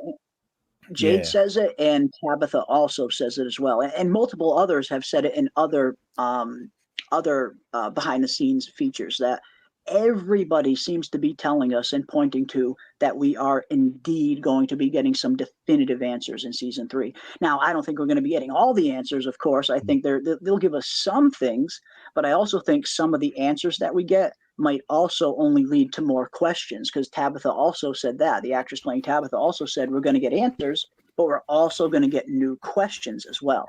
And that's kind of how I see season 3 going. We'll get some small answers for some things. We'll learn a little bit more about the town. We did hear from John Griffin, the creator and head writer, stated very, very interesting, his choice of wording, how he stated that the quote unquote true nature of the town will come into focus in season 3. Now, that tells me we are definitely going to be getting some kind of answers this season, and some definitive ones for sure. But again, I don't think we're going to get them all. There's going to be plenty of more questions and plenty of things that they don't answer in season 3 as well. I wouldn't mind, a quick, like maybe 5-minute, like kind of like a flashback, because we've talked, when we were talking about talismans, we talked about well, who would want to be the guy that tests, how does it work, maybe sitting on the table it doesn't work, but it has to be hanging up, that kind of stuff. And I would like to see the stuff that they did, because we have to assume that they didn't. I mean, we haven't seen any proof that they tested it in any kind of way to see how exactly they work. We haven't seen any evidence that they've tried to stop the monsters prior to Boyd doing the bile thing. But you would think that they would have had to, they would have had to have tried. Well, shooting doesn't work. Well, what if you spear them? What, stake through the heart, if we're working with vampire rules, dig a pit, try to trap them in a pit, all that kind of stuff. We know they come out at night, and we've gone over this a million times. They're nocturnal, but that doesn't necessarily mean that they burst into flames, because That the sun will hurt possums are them. Yeah. nocturnal, but they can't, Yeah. they don't burst into flames in the daytime. And it could just be rules. I mean, one thing we hear Harold Perrineau saying in this new behind-the-scenes feature is the snow is just a new rule that is being added into the town in season 3. And maybe it's just something as similar as that. Like maybe it's, like you said, a nocturnal thing, or it's just one of those things where the monsters just aren't allowed to come out during the day. Maybe the sun doesn't necessarily hurt them, but they just cannot come out during the day. That's just part of the quote-unquote rules, maybe. Because it does seem like this place has some set rules for it, and when you break these rules, that's when the consequences come around. Like again, Jade and Jim building the radio tower in season 1, definitely breaking the rules. Boyd and Sarah trotting off into the forest looking for answers, definitely breaking the rules. As these rules continue to get broken, it seems like the environment or the conditions inside Fromville have steadily been getting worse and worse and worse and worse every time they break a rule. Now that Tabitha is gone, I get the feeling it's going to get even worse, because we've had people trying to escape up until this point, and that has had nasty consequences in of itself. But now that someone has officially escaped, what are the consequences going to be for that? And I think that is potentially why season 3 is maybe going to be the roughest season for them yet. We have the food shortage coming around, the cold winter coming around, and who knows, what if the next thing gets taken away? We were talking about this last week, that what if at one point even the electricity gets taken away from them? It seems like more and more things are getting taken from them as they break more and more rules. The forest isn't providing livestock for them anymore. It's getting tougher and tougher to survive here the more they are looking for answers, it seems. Yeah. And the first, 1 or 2 times, like the little clip that we saw of Granny when Ethan opened the door for Granny. Okay, he has his coat on. Everybody's got the, and then there's other scenes where everybody has their coat on. But again and again and again, we're seeing later on, Donna was wearing her winter clothes inside at Colony House. No heating. Yeah, I think there's no heating. Really seems like that. Yeah, it could be. They've never needed it. I mean, it's not something I imagine they've ever needed. If Victor is to be believed, this place has always been in some kind of suspended perpetual state of summer. It doesn't get cold, it doesn't snow here, the seasons don't change. So maybe these houses don't even have any form of heating. And like you said, that's why we see all these characters with all their winter coats on inside. Maybe they're trying to warm up because there's no heat, no source of heat, because they've never needed it really. But what quick question is Lost or From the best? Now, I can't really accurately answer this because From is still going on. From has only had 2 seasons, where Lost has had its completed run. For me, Lost is one of my favorite shows of all time. It might even be my favorite show of all time, between that and the original Twilight Zone. So right now, I would probably put Lost ahead of From, but I don't know. We still need to see where From is going to go. Again, we've only seen 2 seasons up until this point. We still probably have many other seasons of From. So once From is completely done and we've seen the entire series, then I think we can more accurately compare the two and see, which one people like more. But for me, Lost is one of the best shows of all time. It's going to be really hard for any show to top Lost. But if any show can do it, just for me personally, it's From, because I love everything that From is doing up until this point. It's one of those stories that almost feels like it was uniquely crafted for me and for us, for fans like us who love these kinds of shows, that we can dive deep into the mystery, dissect every little frame of everything we see. It really does seem like this show was made for fans like us. So yeah, I think it's very possible that From could surpass Lost by the time it's all said and done, but I guess we'll have to wait and see.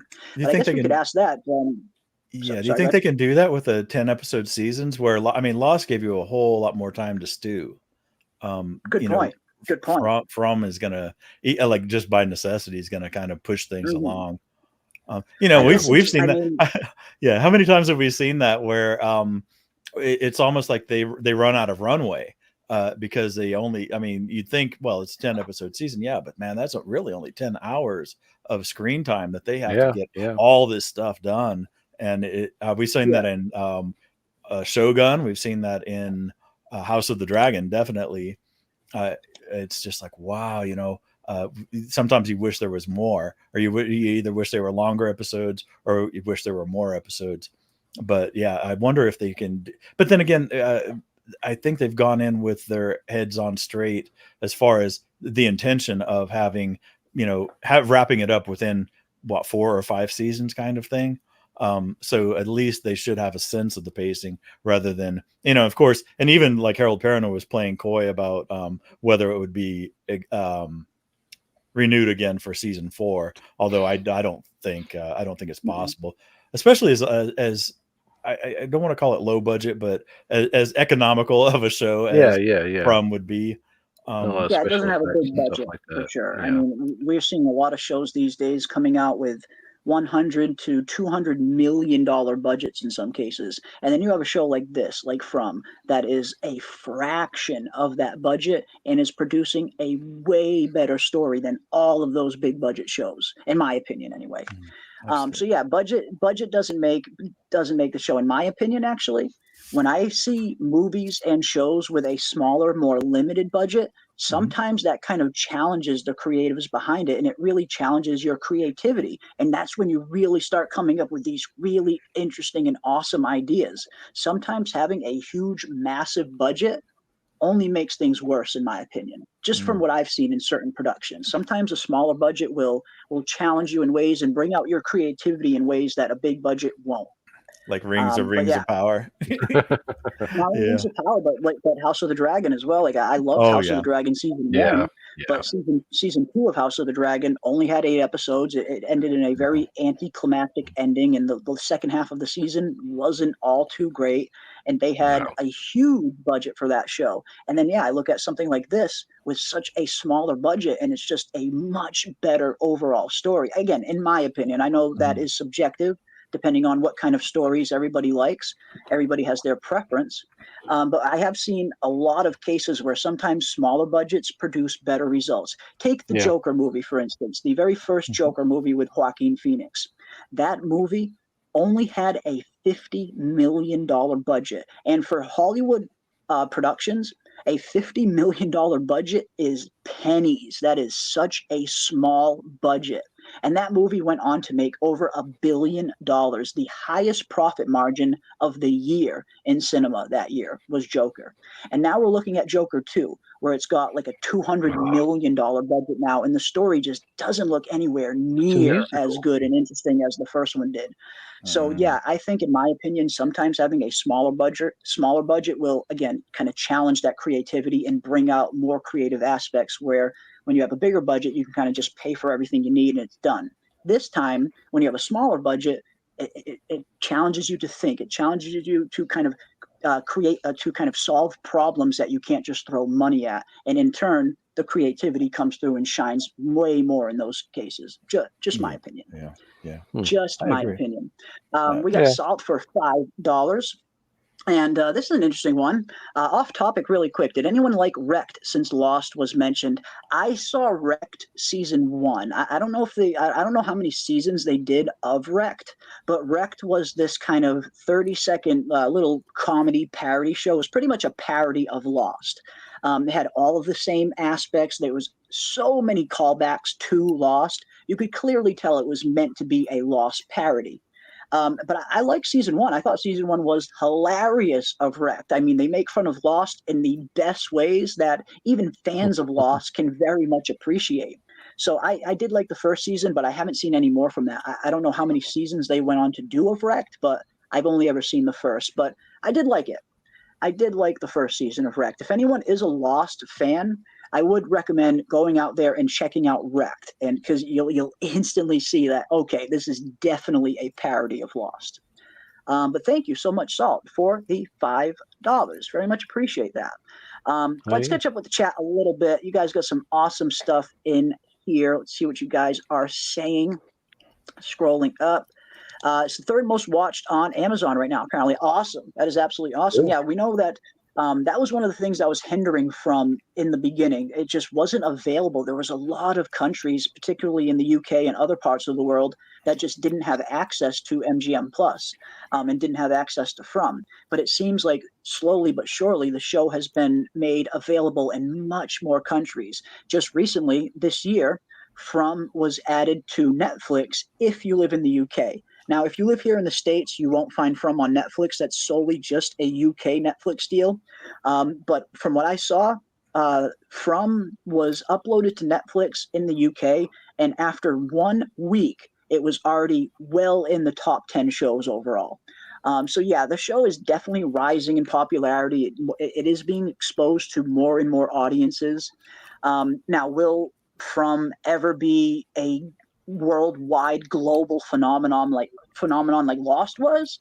I don't know. Those kind of shows come around once in a generation, it seems. The Lost, the Game of Thrones, shows like that really they take over the entire world. And that's really what Lost was before Game of Thrones. Game of Thrones was everywhere. Everybody had at least heard of Game of Thrones if you hadn't seen it. The entire world knew about that show. You would qualify as a global phenomenon. Lost was the exact same way. All over the world, everybody was captivated by Lost. It was one of the most popular shows in history of just regular basic cable television. Will From reach those heights? I don't know. Anything's possible, but it's really hard to become a global phenomenon on that scale. That's something that just doesn't happen all too often. Again, it's kind of once in a generation kind of shows that get that big. Will From be a better overall show than Lost by the time it's said and done? Very well could be. Definitely possible. It's on track to being, right now it's on track to be just as good, if not better than Lost, in my opinion, right now. But yeah, good stuff. Good stuff, guys. We're getting closer and closer now. Nice. I tend to like foreign films because I don't know the actors and just get into the plot without a star there. I absolutely 100% agree with you too. And that's why I've been so drawn to Korean cinema in particular over the last few years. Korean cinema and Korean TV shows have been absolutely killing it over the last few years. I first kind of got drawn in with that show Kingdom on Netflix, the Korean Netflix zombie show. Hands down the best zombie show I've ever seen in my life. And in terms of it being grounded, having a good plot with good characters and a good setting, I never in a million years thought an ancient Korean style setting would mix with zombies. But boy, does it ever. And then you see things like Squid Game, Train to Busan. There's so many just incredibly good productions coming out of Korea these days. It's incredible to see some of the things they're producing. So yeah, I love foreign cinema. It was something I never really had an appreciation for when I was younger. But as I got older and started to kind of broaden my horizons and started to really become like a very deep TV and movie buff, I started to love all of these foreign productions from Korea to Japan, all over the world. Even, believe it or not, India has some incredibly good, well-produced shows. If you guys like a show like this, like From, I would recommend checking out Batal on Netflix. It's just one season, but boy, is it good. It is so freaking scary, and it's very has a similar tone to From season 1. There's so many good shows out there that are being produced beyond our borders that are just ripe for the taking. And I would definitely say get out there and explore, because you will find some very interesting stuff out there in the foreign cinema case. There's another one, Into the Night. I'm so bummed that this show got canceled, but it had 2 really good seasons on Netflix. It was a German-produced show. It's called Into the Night, and it had such an interesting concept. It was all of a sudden the sun started rising, and if you got caught outside when the sun was up, it killed you. The sun was just killing everybody. And the only way that people were able to survive is if they were staying on this one plane, and they actually had to stay ahead of the sun, constantly flying around the world over and over and over again, just to stay ahead of the sun. And you see all of the problems that they run into, like running out of fuel and all the other problems they run into. It is such a good show. So yeah, I would definitely check out Into the Night.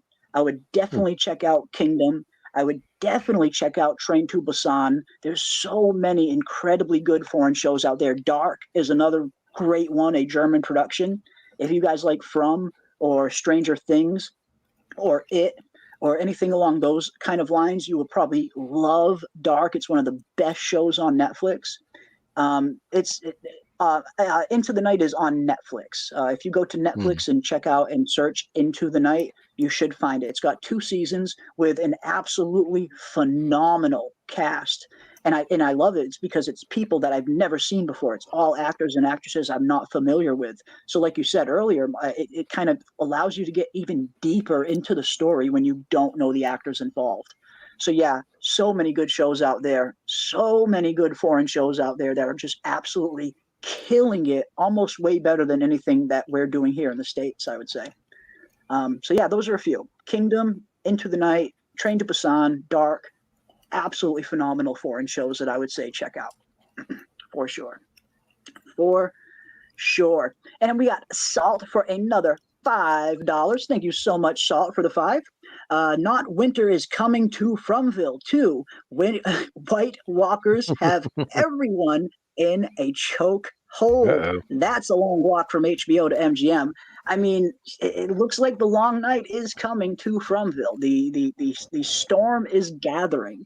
And I swear, if I see a White Walker or the Night King trotting out of the forest, I'm going to lose it. I'm going to lose it.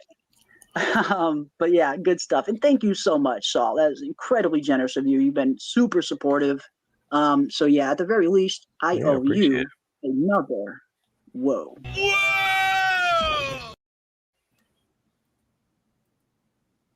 Thank you, thank you, thank you.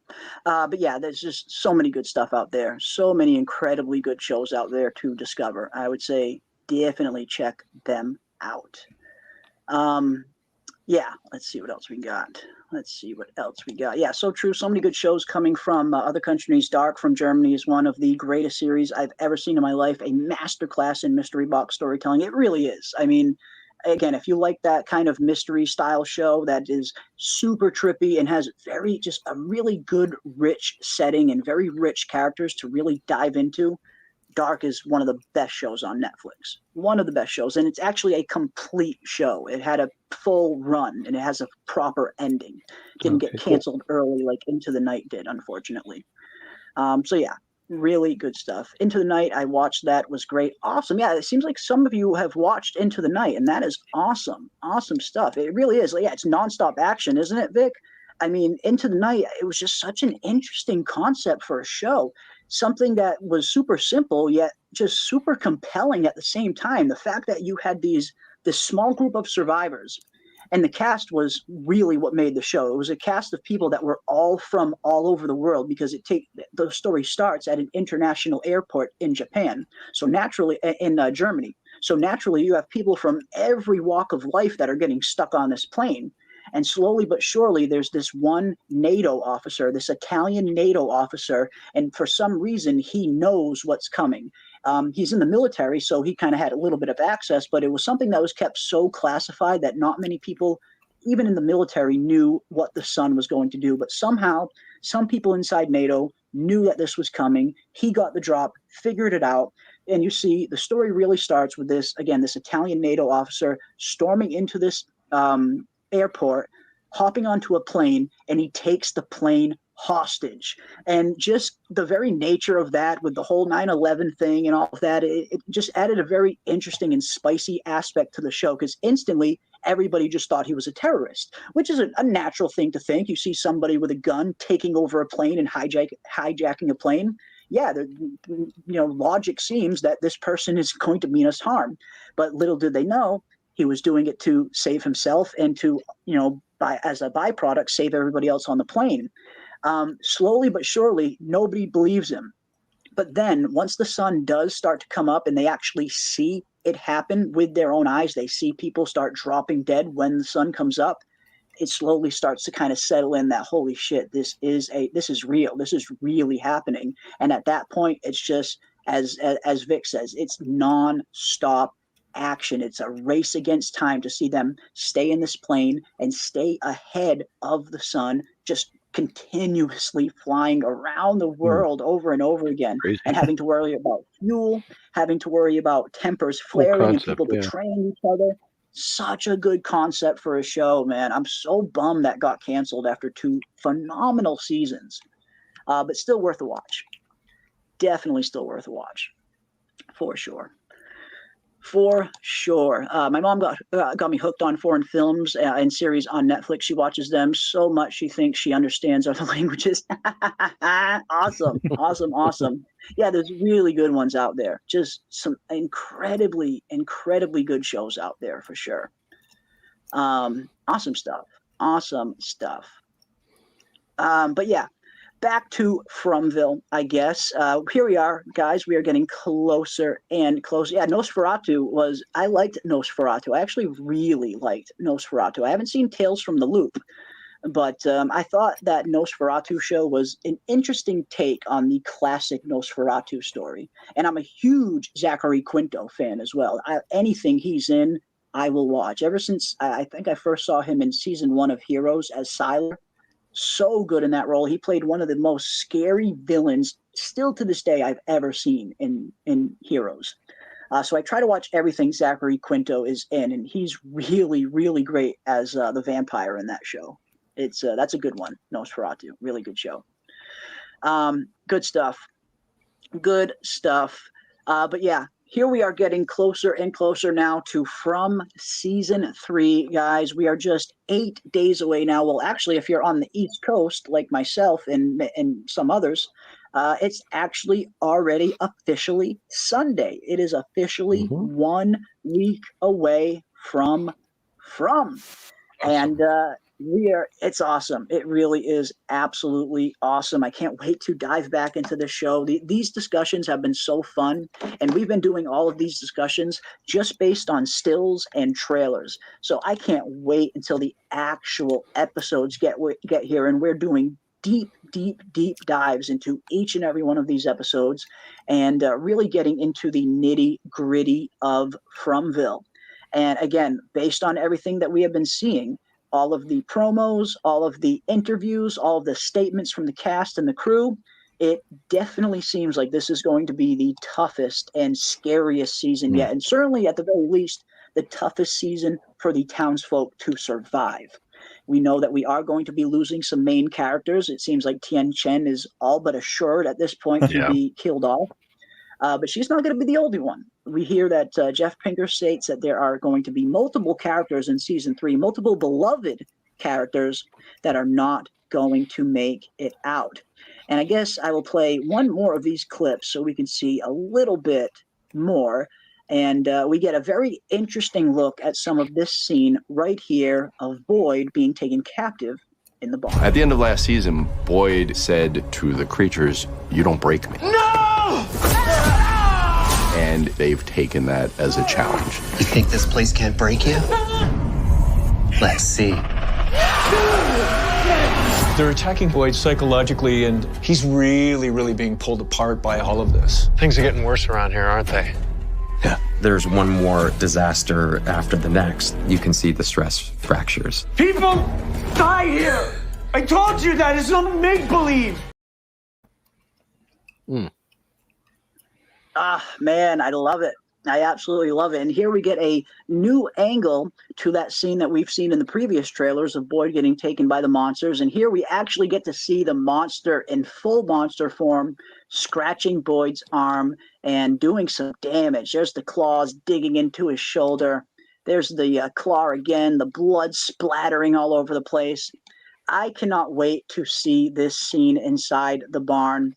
And hearing the reaction that we see in some of the other previous trailers, the teasers that we played tonight, seeing Boyd's reaction to whatever is happening in this barn is going to be insane. Because if we look at this trailer, right when Boyd gets into this barn, he has this look on his face as he's looking somewhere over here in the corner.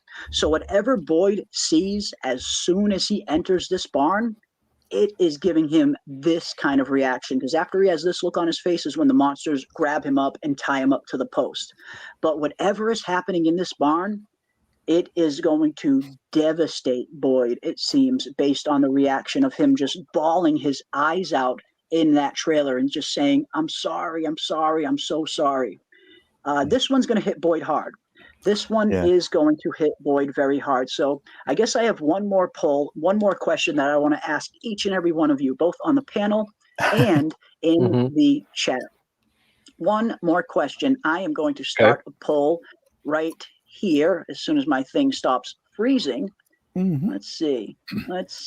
Okay, now you choose now to freeze. Yes, fucker. All right, here we go. The question is. Uh-huh. The question is, ladies and gentlemen, going into season 3, it looks like one of the aspects of this season is going to be the monsters trying to break Boyd. So that is going to be the next poll I am going to ask. What do you guys think, both in the chat, and of course, I want to hear from Ravener and Snug as well. I want to hear from everybody's opinions. What do you guys think? Will the monsters successfully break Boyd in season 3? Will Boyd get broken in the third season? Will they be successful in breaking Boyd? That's a good one. You want to go first, Snugs? I say no. Okay. I'll say yeah. You know what? I'll say yes. I mean, I think maybe for the story, they might need to, but they might actually need to break Boyd. They might need to, because obviously they're pulling out all the stops. And queuing up that scene with him in the barn. We've seen it so many times in 1.5 second increments and stuff.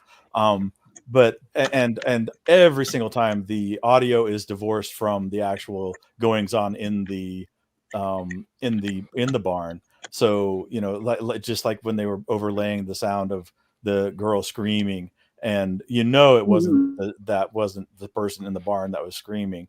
But when we finally do get treated to this scene, it is going to be so revelatory. I guess will reveal so much.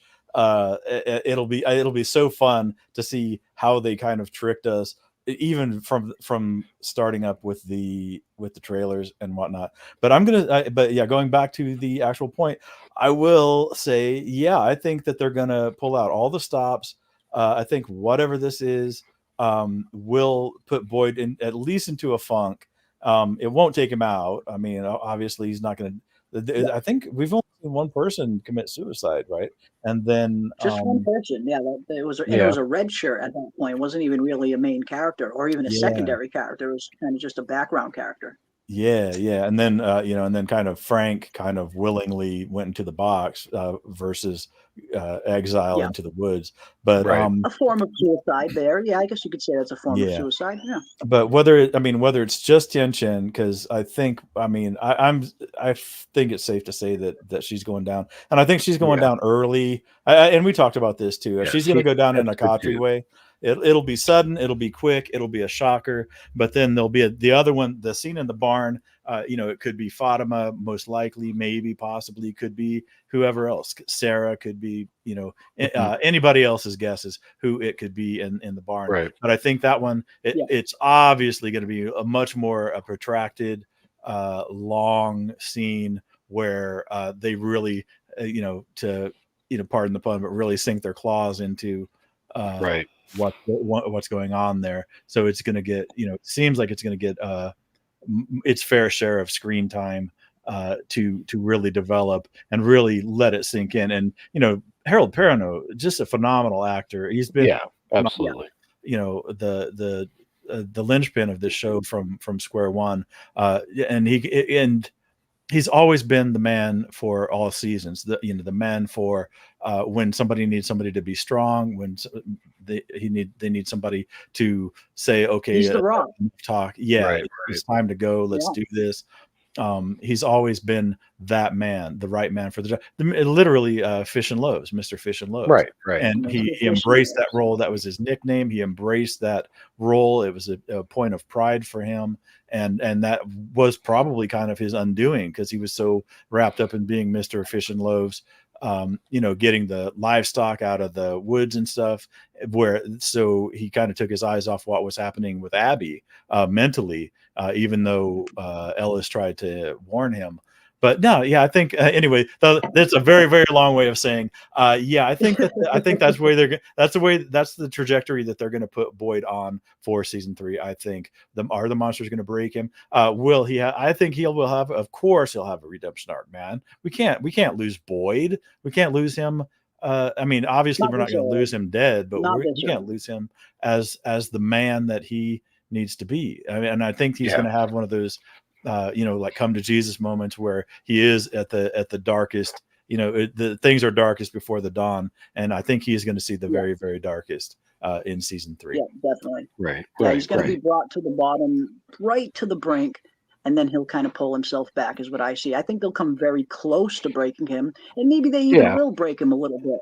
But I do think he ultimately will recover from it, and he will kind of emerge the same boy that he always was. But he is going to have a very difficult season. But what about you, Snug? You think he's not going to be broken, or you think he is?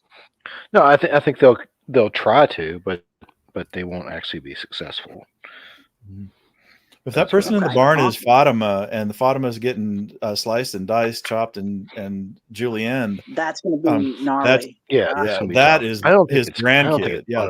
It's not about Fatima; it's about the baby. It's about his grandkid. I think it's about both. I think it's both. I mean, Fatima. I think that'll doubly destroy Boyd. I think it'll destroy Boyd in so many fronts. Not only because he cares about Fatima, but yes, the baby. That's his freaking his grandkid. But not only that, it's the love of his son's life too. That would break Boyd on so many levels if that is Fatima in that barn. And it looks like the chat right now is 68% say no, Boyd will not be broken. Yes. You got faith. Good job, guys. Yeah, I love their faith. Love it. Hell yeah. And again, I think Boyd will come very close to getting broken, and maybe he'll break a little bit and start to crack under certain pressures.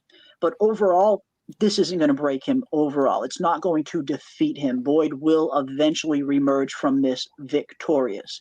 And we even hear a very interesting line from Harold Perrineau in the latest teaser trailer, where he states this. But the fight isn't over until they're all dead. Or we are. How are you still alive? They wanted me to watch.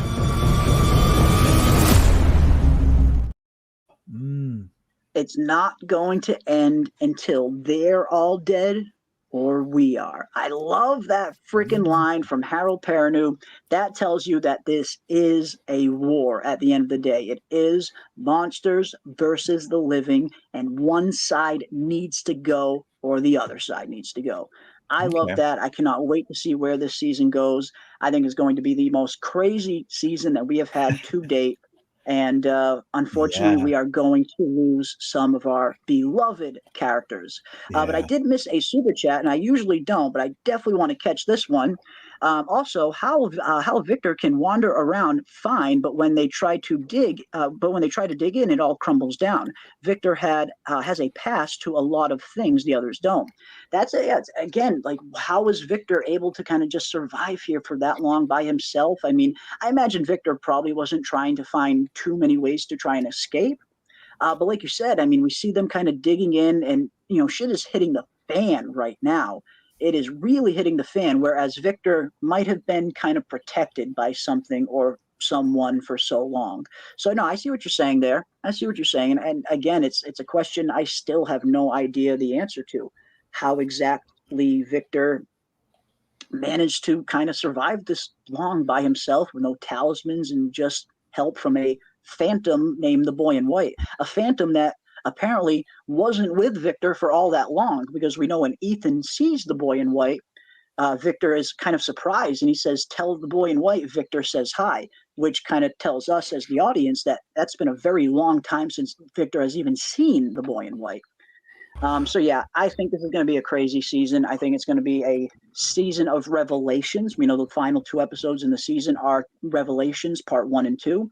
I think that is obviously we're going to get a very big answer at the end of the season, but I think we're going to get some answers even before the end of the season. We are going to know that Victor is going to be trying to, quote unquote, unearth something about this town's past. And based on the episode synopsis following that one, it says that Victor is having trouble coming to terms with what he has learned. So whatever memory, whatever Victor is going to uncover in season 3, it's going to be profound. It's going to be a pretty it's going to be a pretty big revelation, I think. And it's going to be something Victor is going to be struggling with for the rest of the season. And who knows how many other memories might get unlocked for Victor along the way. seems like the show has kind of set up that precedent where Victor is probably going to continue to have some memories start to come back to him throughout the seasons. And that is where I think we're going to start to get some of our definitive answers when Victor finally gets some of these memories back. Similar to season 2, how we got that huge revelation of Victor having a sister named Eloise when he remembered it. So I do think Victor's memories coming back to him is a very good plot device for the show to deliver answers to us, the audience. And I think we'll see that continue. Yeah, I find that clip very encouraging because, you know, Boyd saying, you know, Boyd, if you take it at face value, it's like, you know, either they're dead or we are. And that's really, to me, that really means that it's getting away from like invisible entities and visions. And I mean, obviously I think we're going to have some visions and dream sequences and stuff, but I think the big bad of this season really appears to be the monsters. It's going back to ground level. You know, so it's going to be fun, I think. Big threat again, indeed. I like this too from FML. This is a great one, and I'd love to hear everybody on the panel and you guys in the chat. I'd love to see what you guys would have to say about this as well.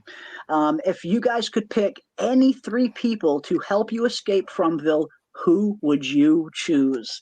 Now, for me, it's kind of easy. It's Boyd, Jade, and Victor. Those are the 3 I want on my team.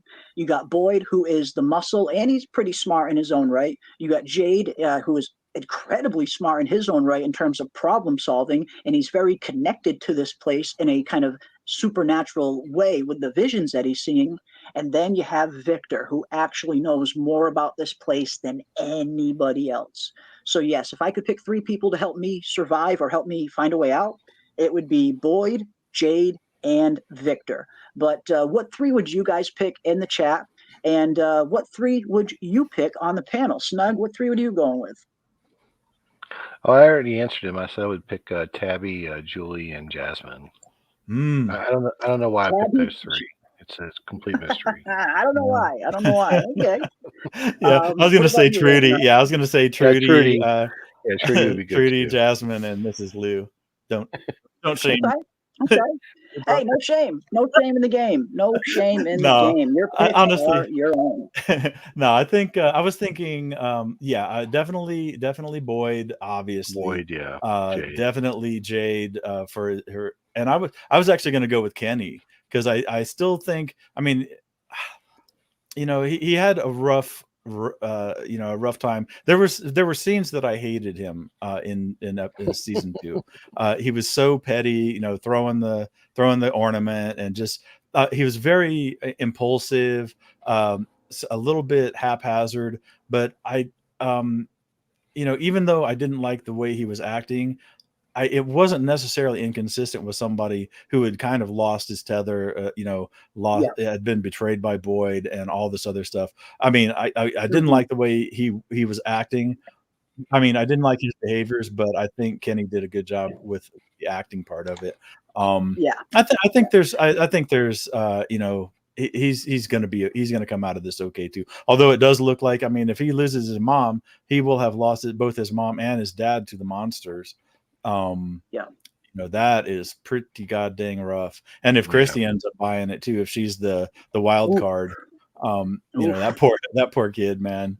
But yeah, I think that you know, we're not done with Kenny. I think he'll be okay. Okay, awesome. And yeah, and it does look like from the behind the scenes features, it looks like Kenny feels like he is going to have to step up in season 3 as quote unquote the pillars of the community begin to crumble. And when I think pillars of the community, I think Boyd, Donna, the leaders of the community. And if they are starting to crumble a little bit, Kenny might have to step up and carry some more weight than he usually does. And obviously we've seen plenty of evidence that points to Boyd having a very traumatic psychological season, but we also see that other scene of Donna breaking down in front of that mirror and just absolutely losing it. So she might be kind of coming apart at the seams as well a little bit. So yeah, maybe Kenny will have to step up. See, and that's the thing. If Donna breaks down, and that's the thing, if if Boyd, if Boyd does get broken, if he sees something that's so traumatic that he does kind of withdraw, that he just can't function the way he's supposed to. I mean, and it doesn't mean that he's going to be catatonic, curled up in a corner, but he just might be. He might be completely out of it and essentially non-functional. Donna would have been the one that's like, F it, Boyd. Those people need you. Get out of your pity party. Out of your freaking gutter, Boyd. Pull your head out of your ass. These people need you. Yeah, I could see Donna being that kind of that tough love for Boyd, and she. But if she's has broken, kind of played that role in the past. Yeah, but if she's broke down ahead of time before, if she's not able to play that role, then they're really swinging in the wind. The town is. Yeah. Mm-hmm. It's going to be an interesting season, and I love seeing some of these picks. And Star is completely just throwing me to the wolves. I think Star wants me to get eaten up by the monsters. Jeremy can pick Dale, Snug can pick Donna, and Lord can pick Jim. Why do I get Dale? Come on, Star. Why do I get Dale? You get the best pick out of those three. What are you kidding me, Snug? You're fine.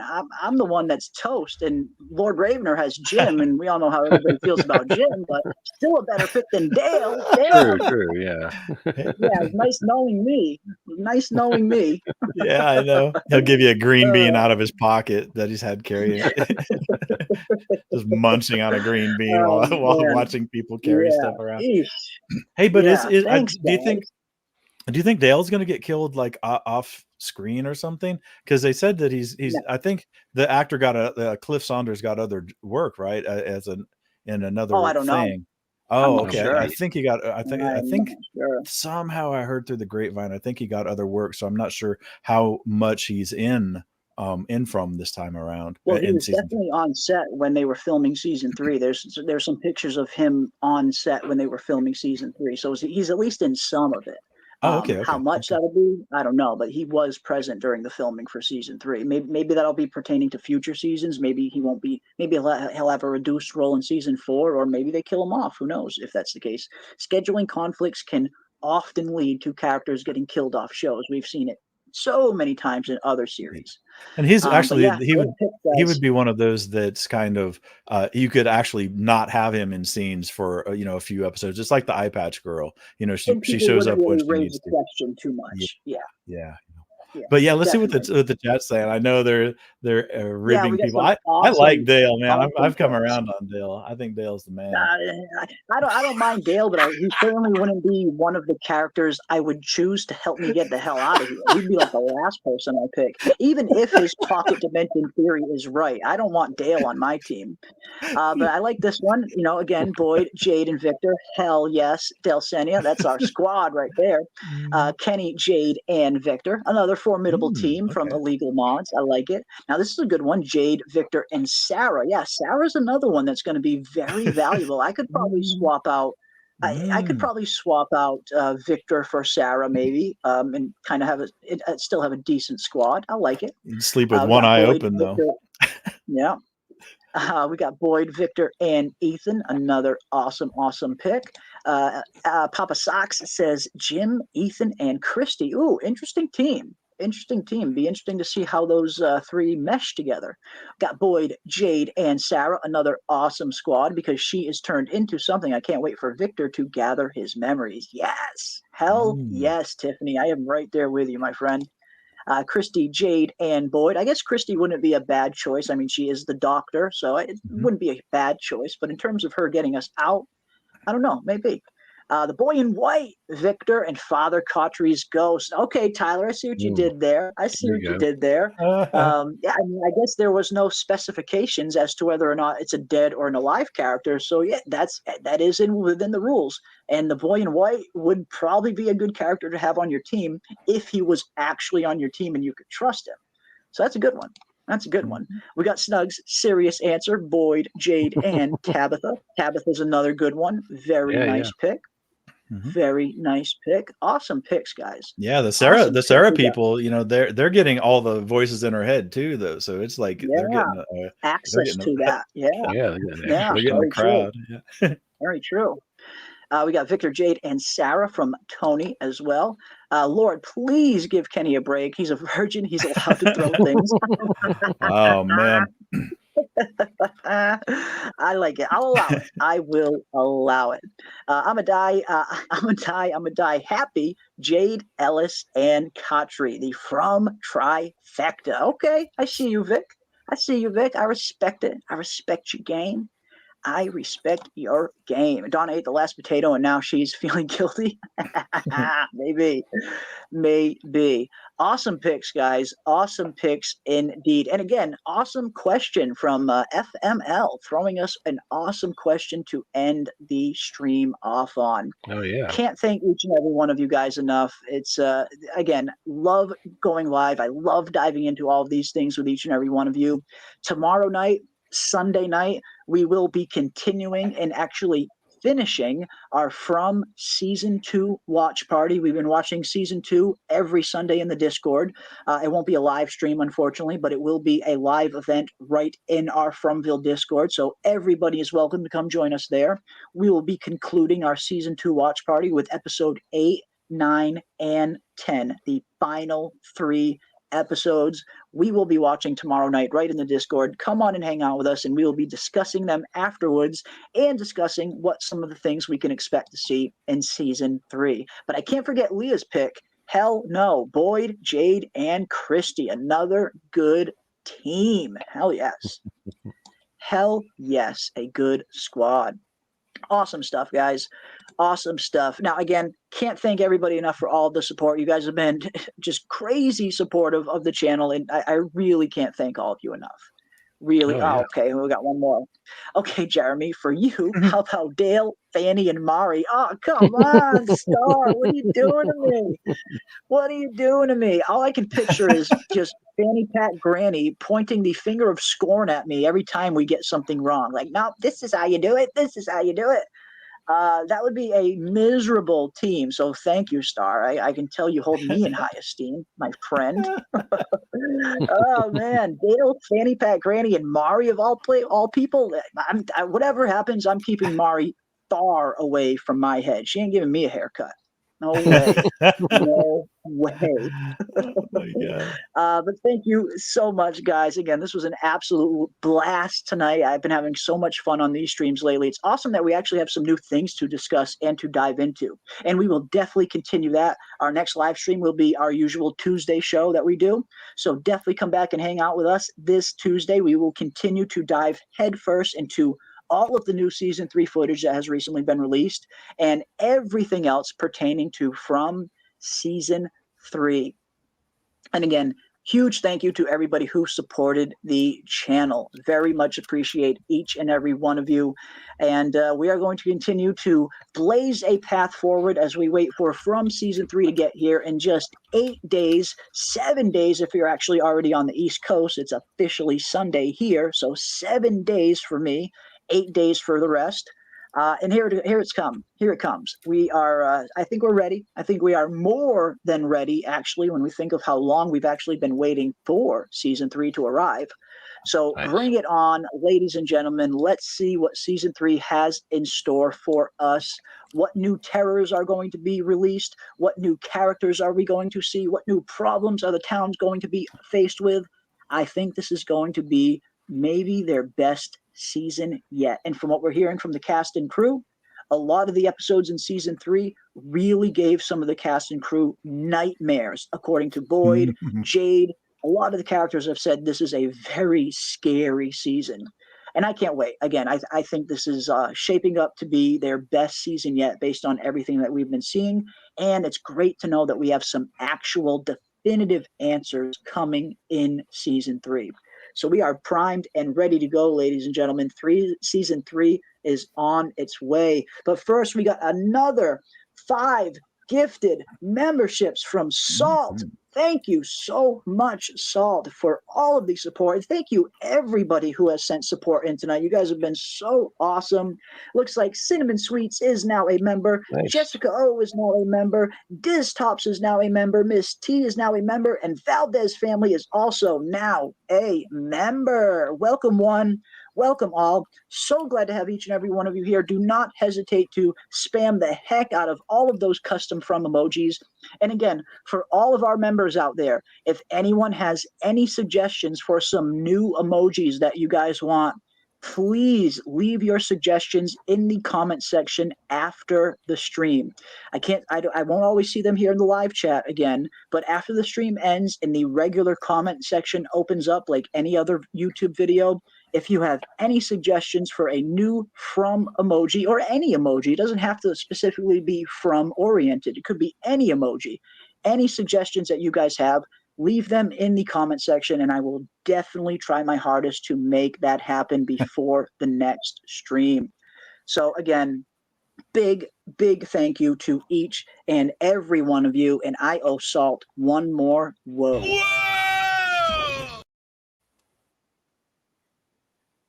Thank you.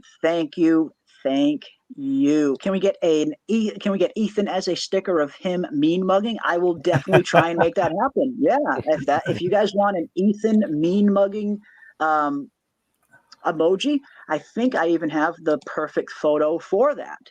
We actually have Ethan kind of mean mugging Boyd in one of these season 3 stills. So yeah, I think I could make that happen. Where is it? I think I might actually be able to make that one happen. If I can find it.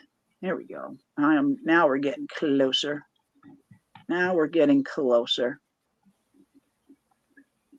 It's one of the first ones. Here we go. Could we have Ethan mean mugging Boyd right here? I mean, I suppose this would qualify as Ethan mean mugging. So yeah, I will get a cutout of this. I will make a PNG of it, and I will upload it as one of the new emojis. You got it. Absolutely. And again, any other suggestions you guys have, leave them in the comment section after the stream ends, and that's usually where I have the best chance of seeing them. And if you are looking to see the new footage, it is in my Discord. If anyone is a member of my Fromville Discord, you can go to our From Season 3 channel, and there you can watch all of the new footage in its entirety. It is still up in our Discord. You can check it out there anytime. So again, big thank you to each and every one of you. You guys have been, again, so freaking supportive. Love going live and talking all things From with all of you guys. And we are going, again, to continue the hype train as we get closer and closer to Season 3. So until next time, ladies and gentlemen, stay safe out there in this crazy, crazy world we find ourselves in. Be kind to one another. And as always, keep those tinfoil hats on, folks. Don't be afraid to dive into that rabbit hole, and we will see you on the next one.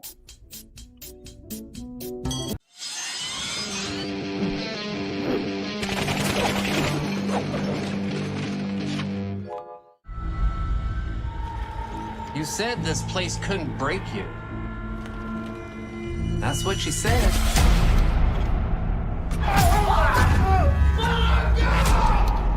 Let's see. You're so strong. Just no. I know.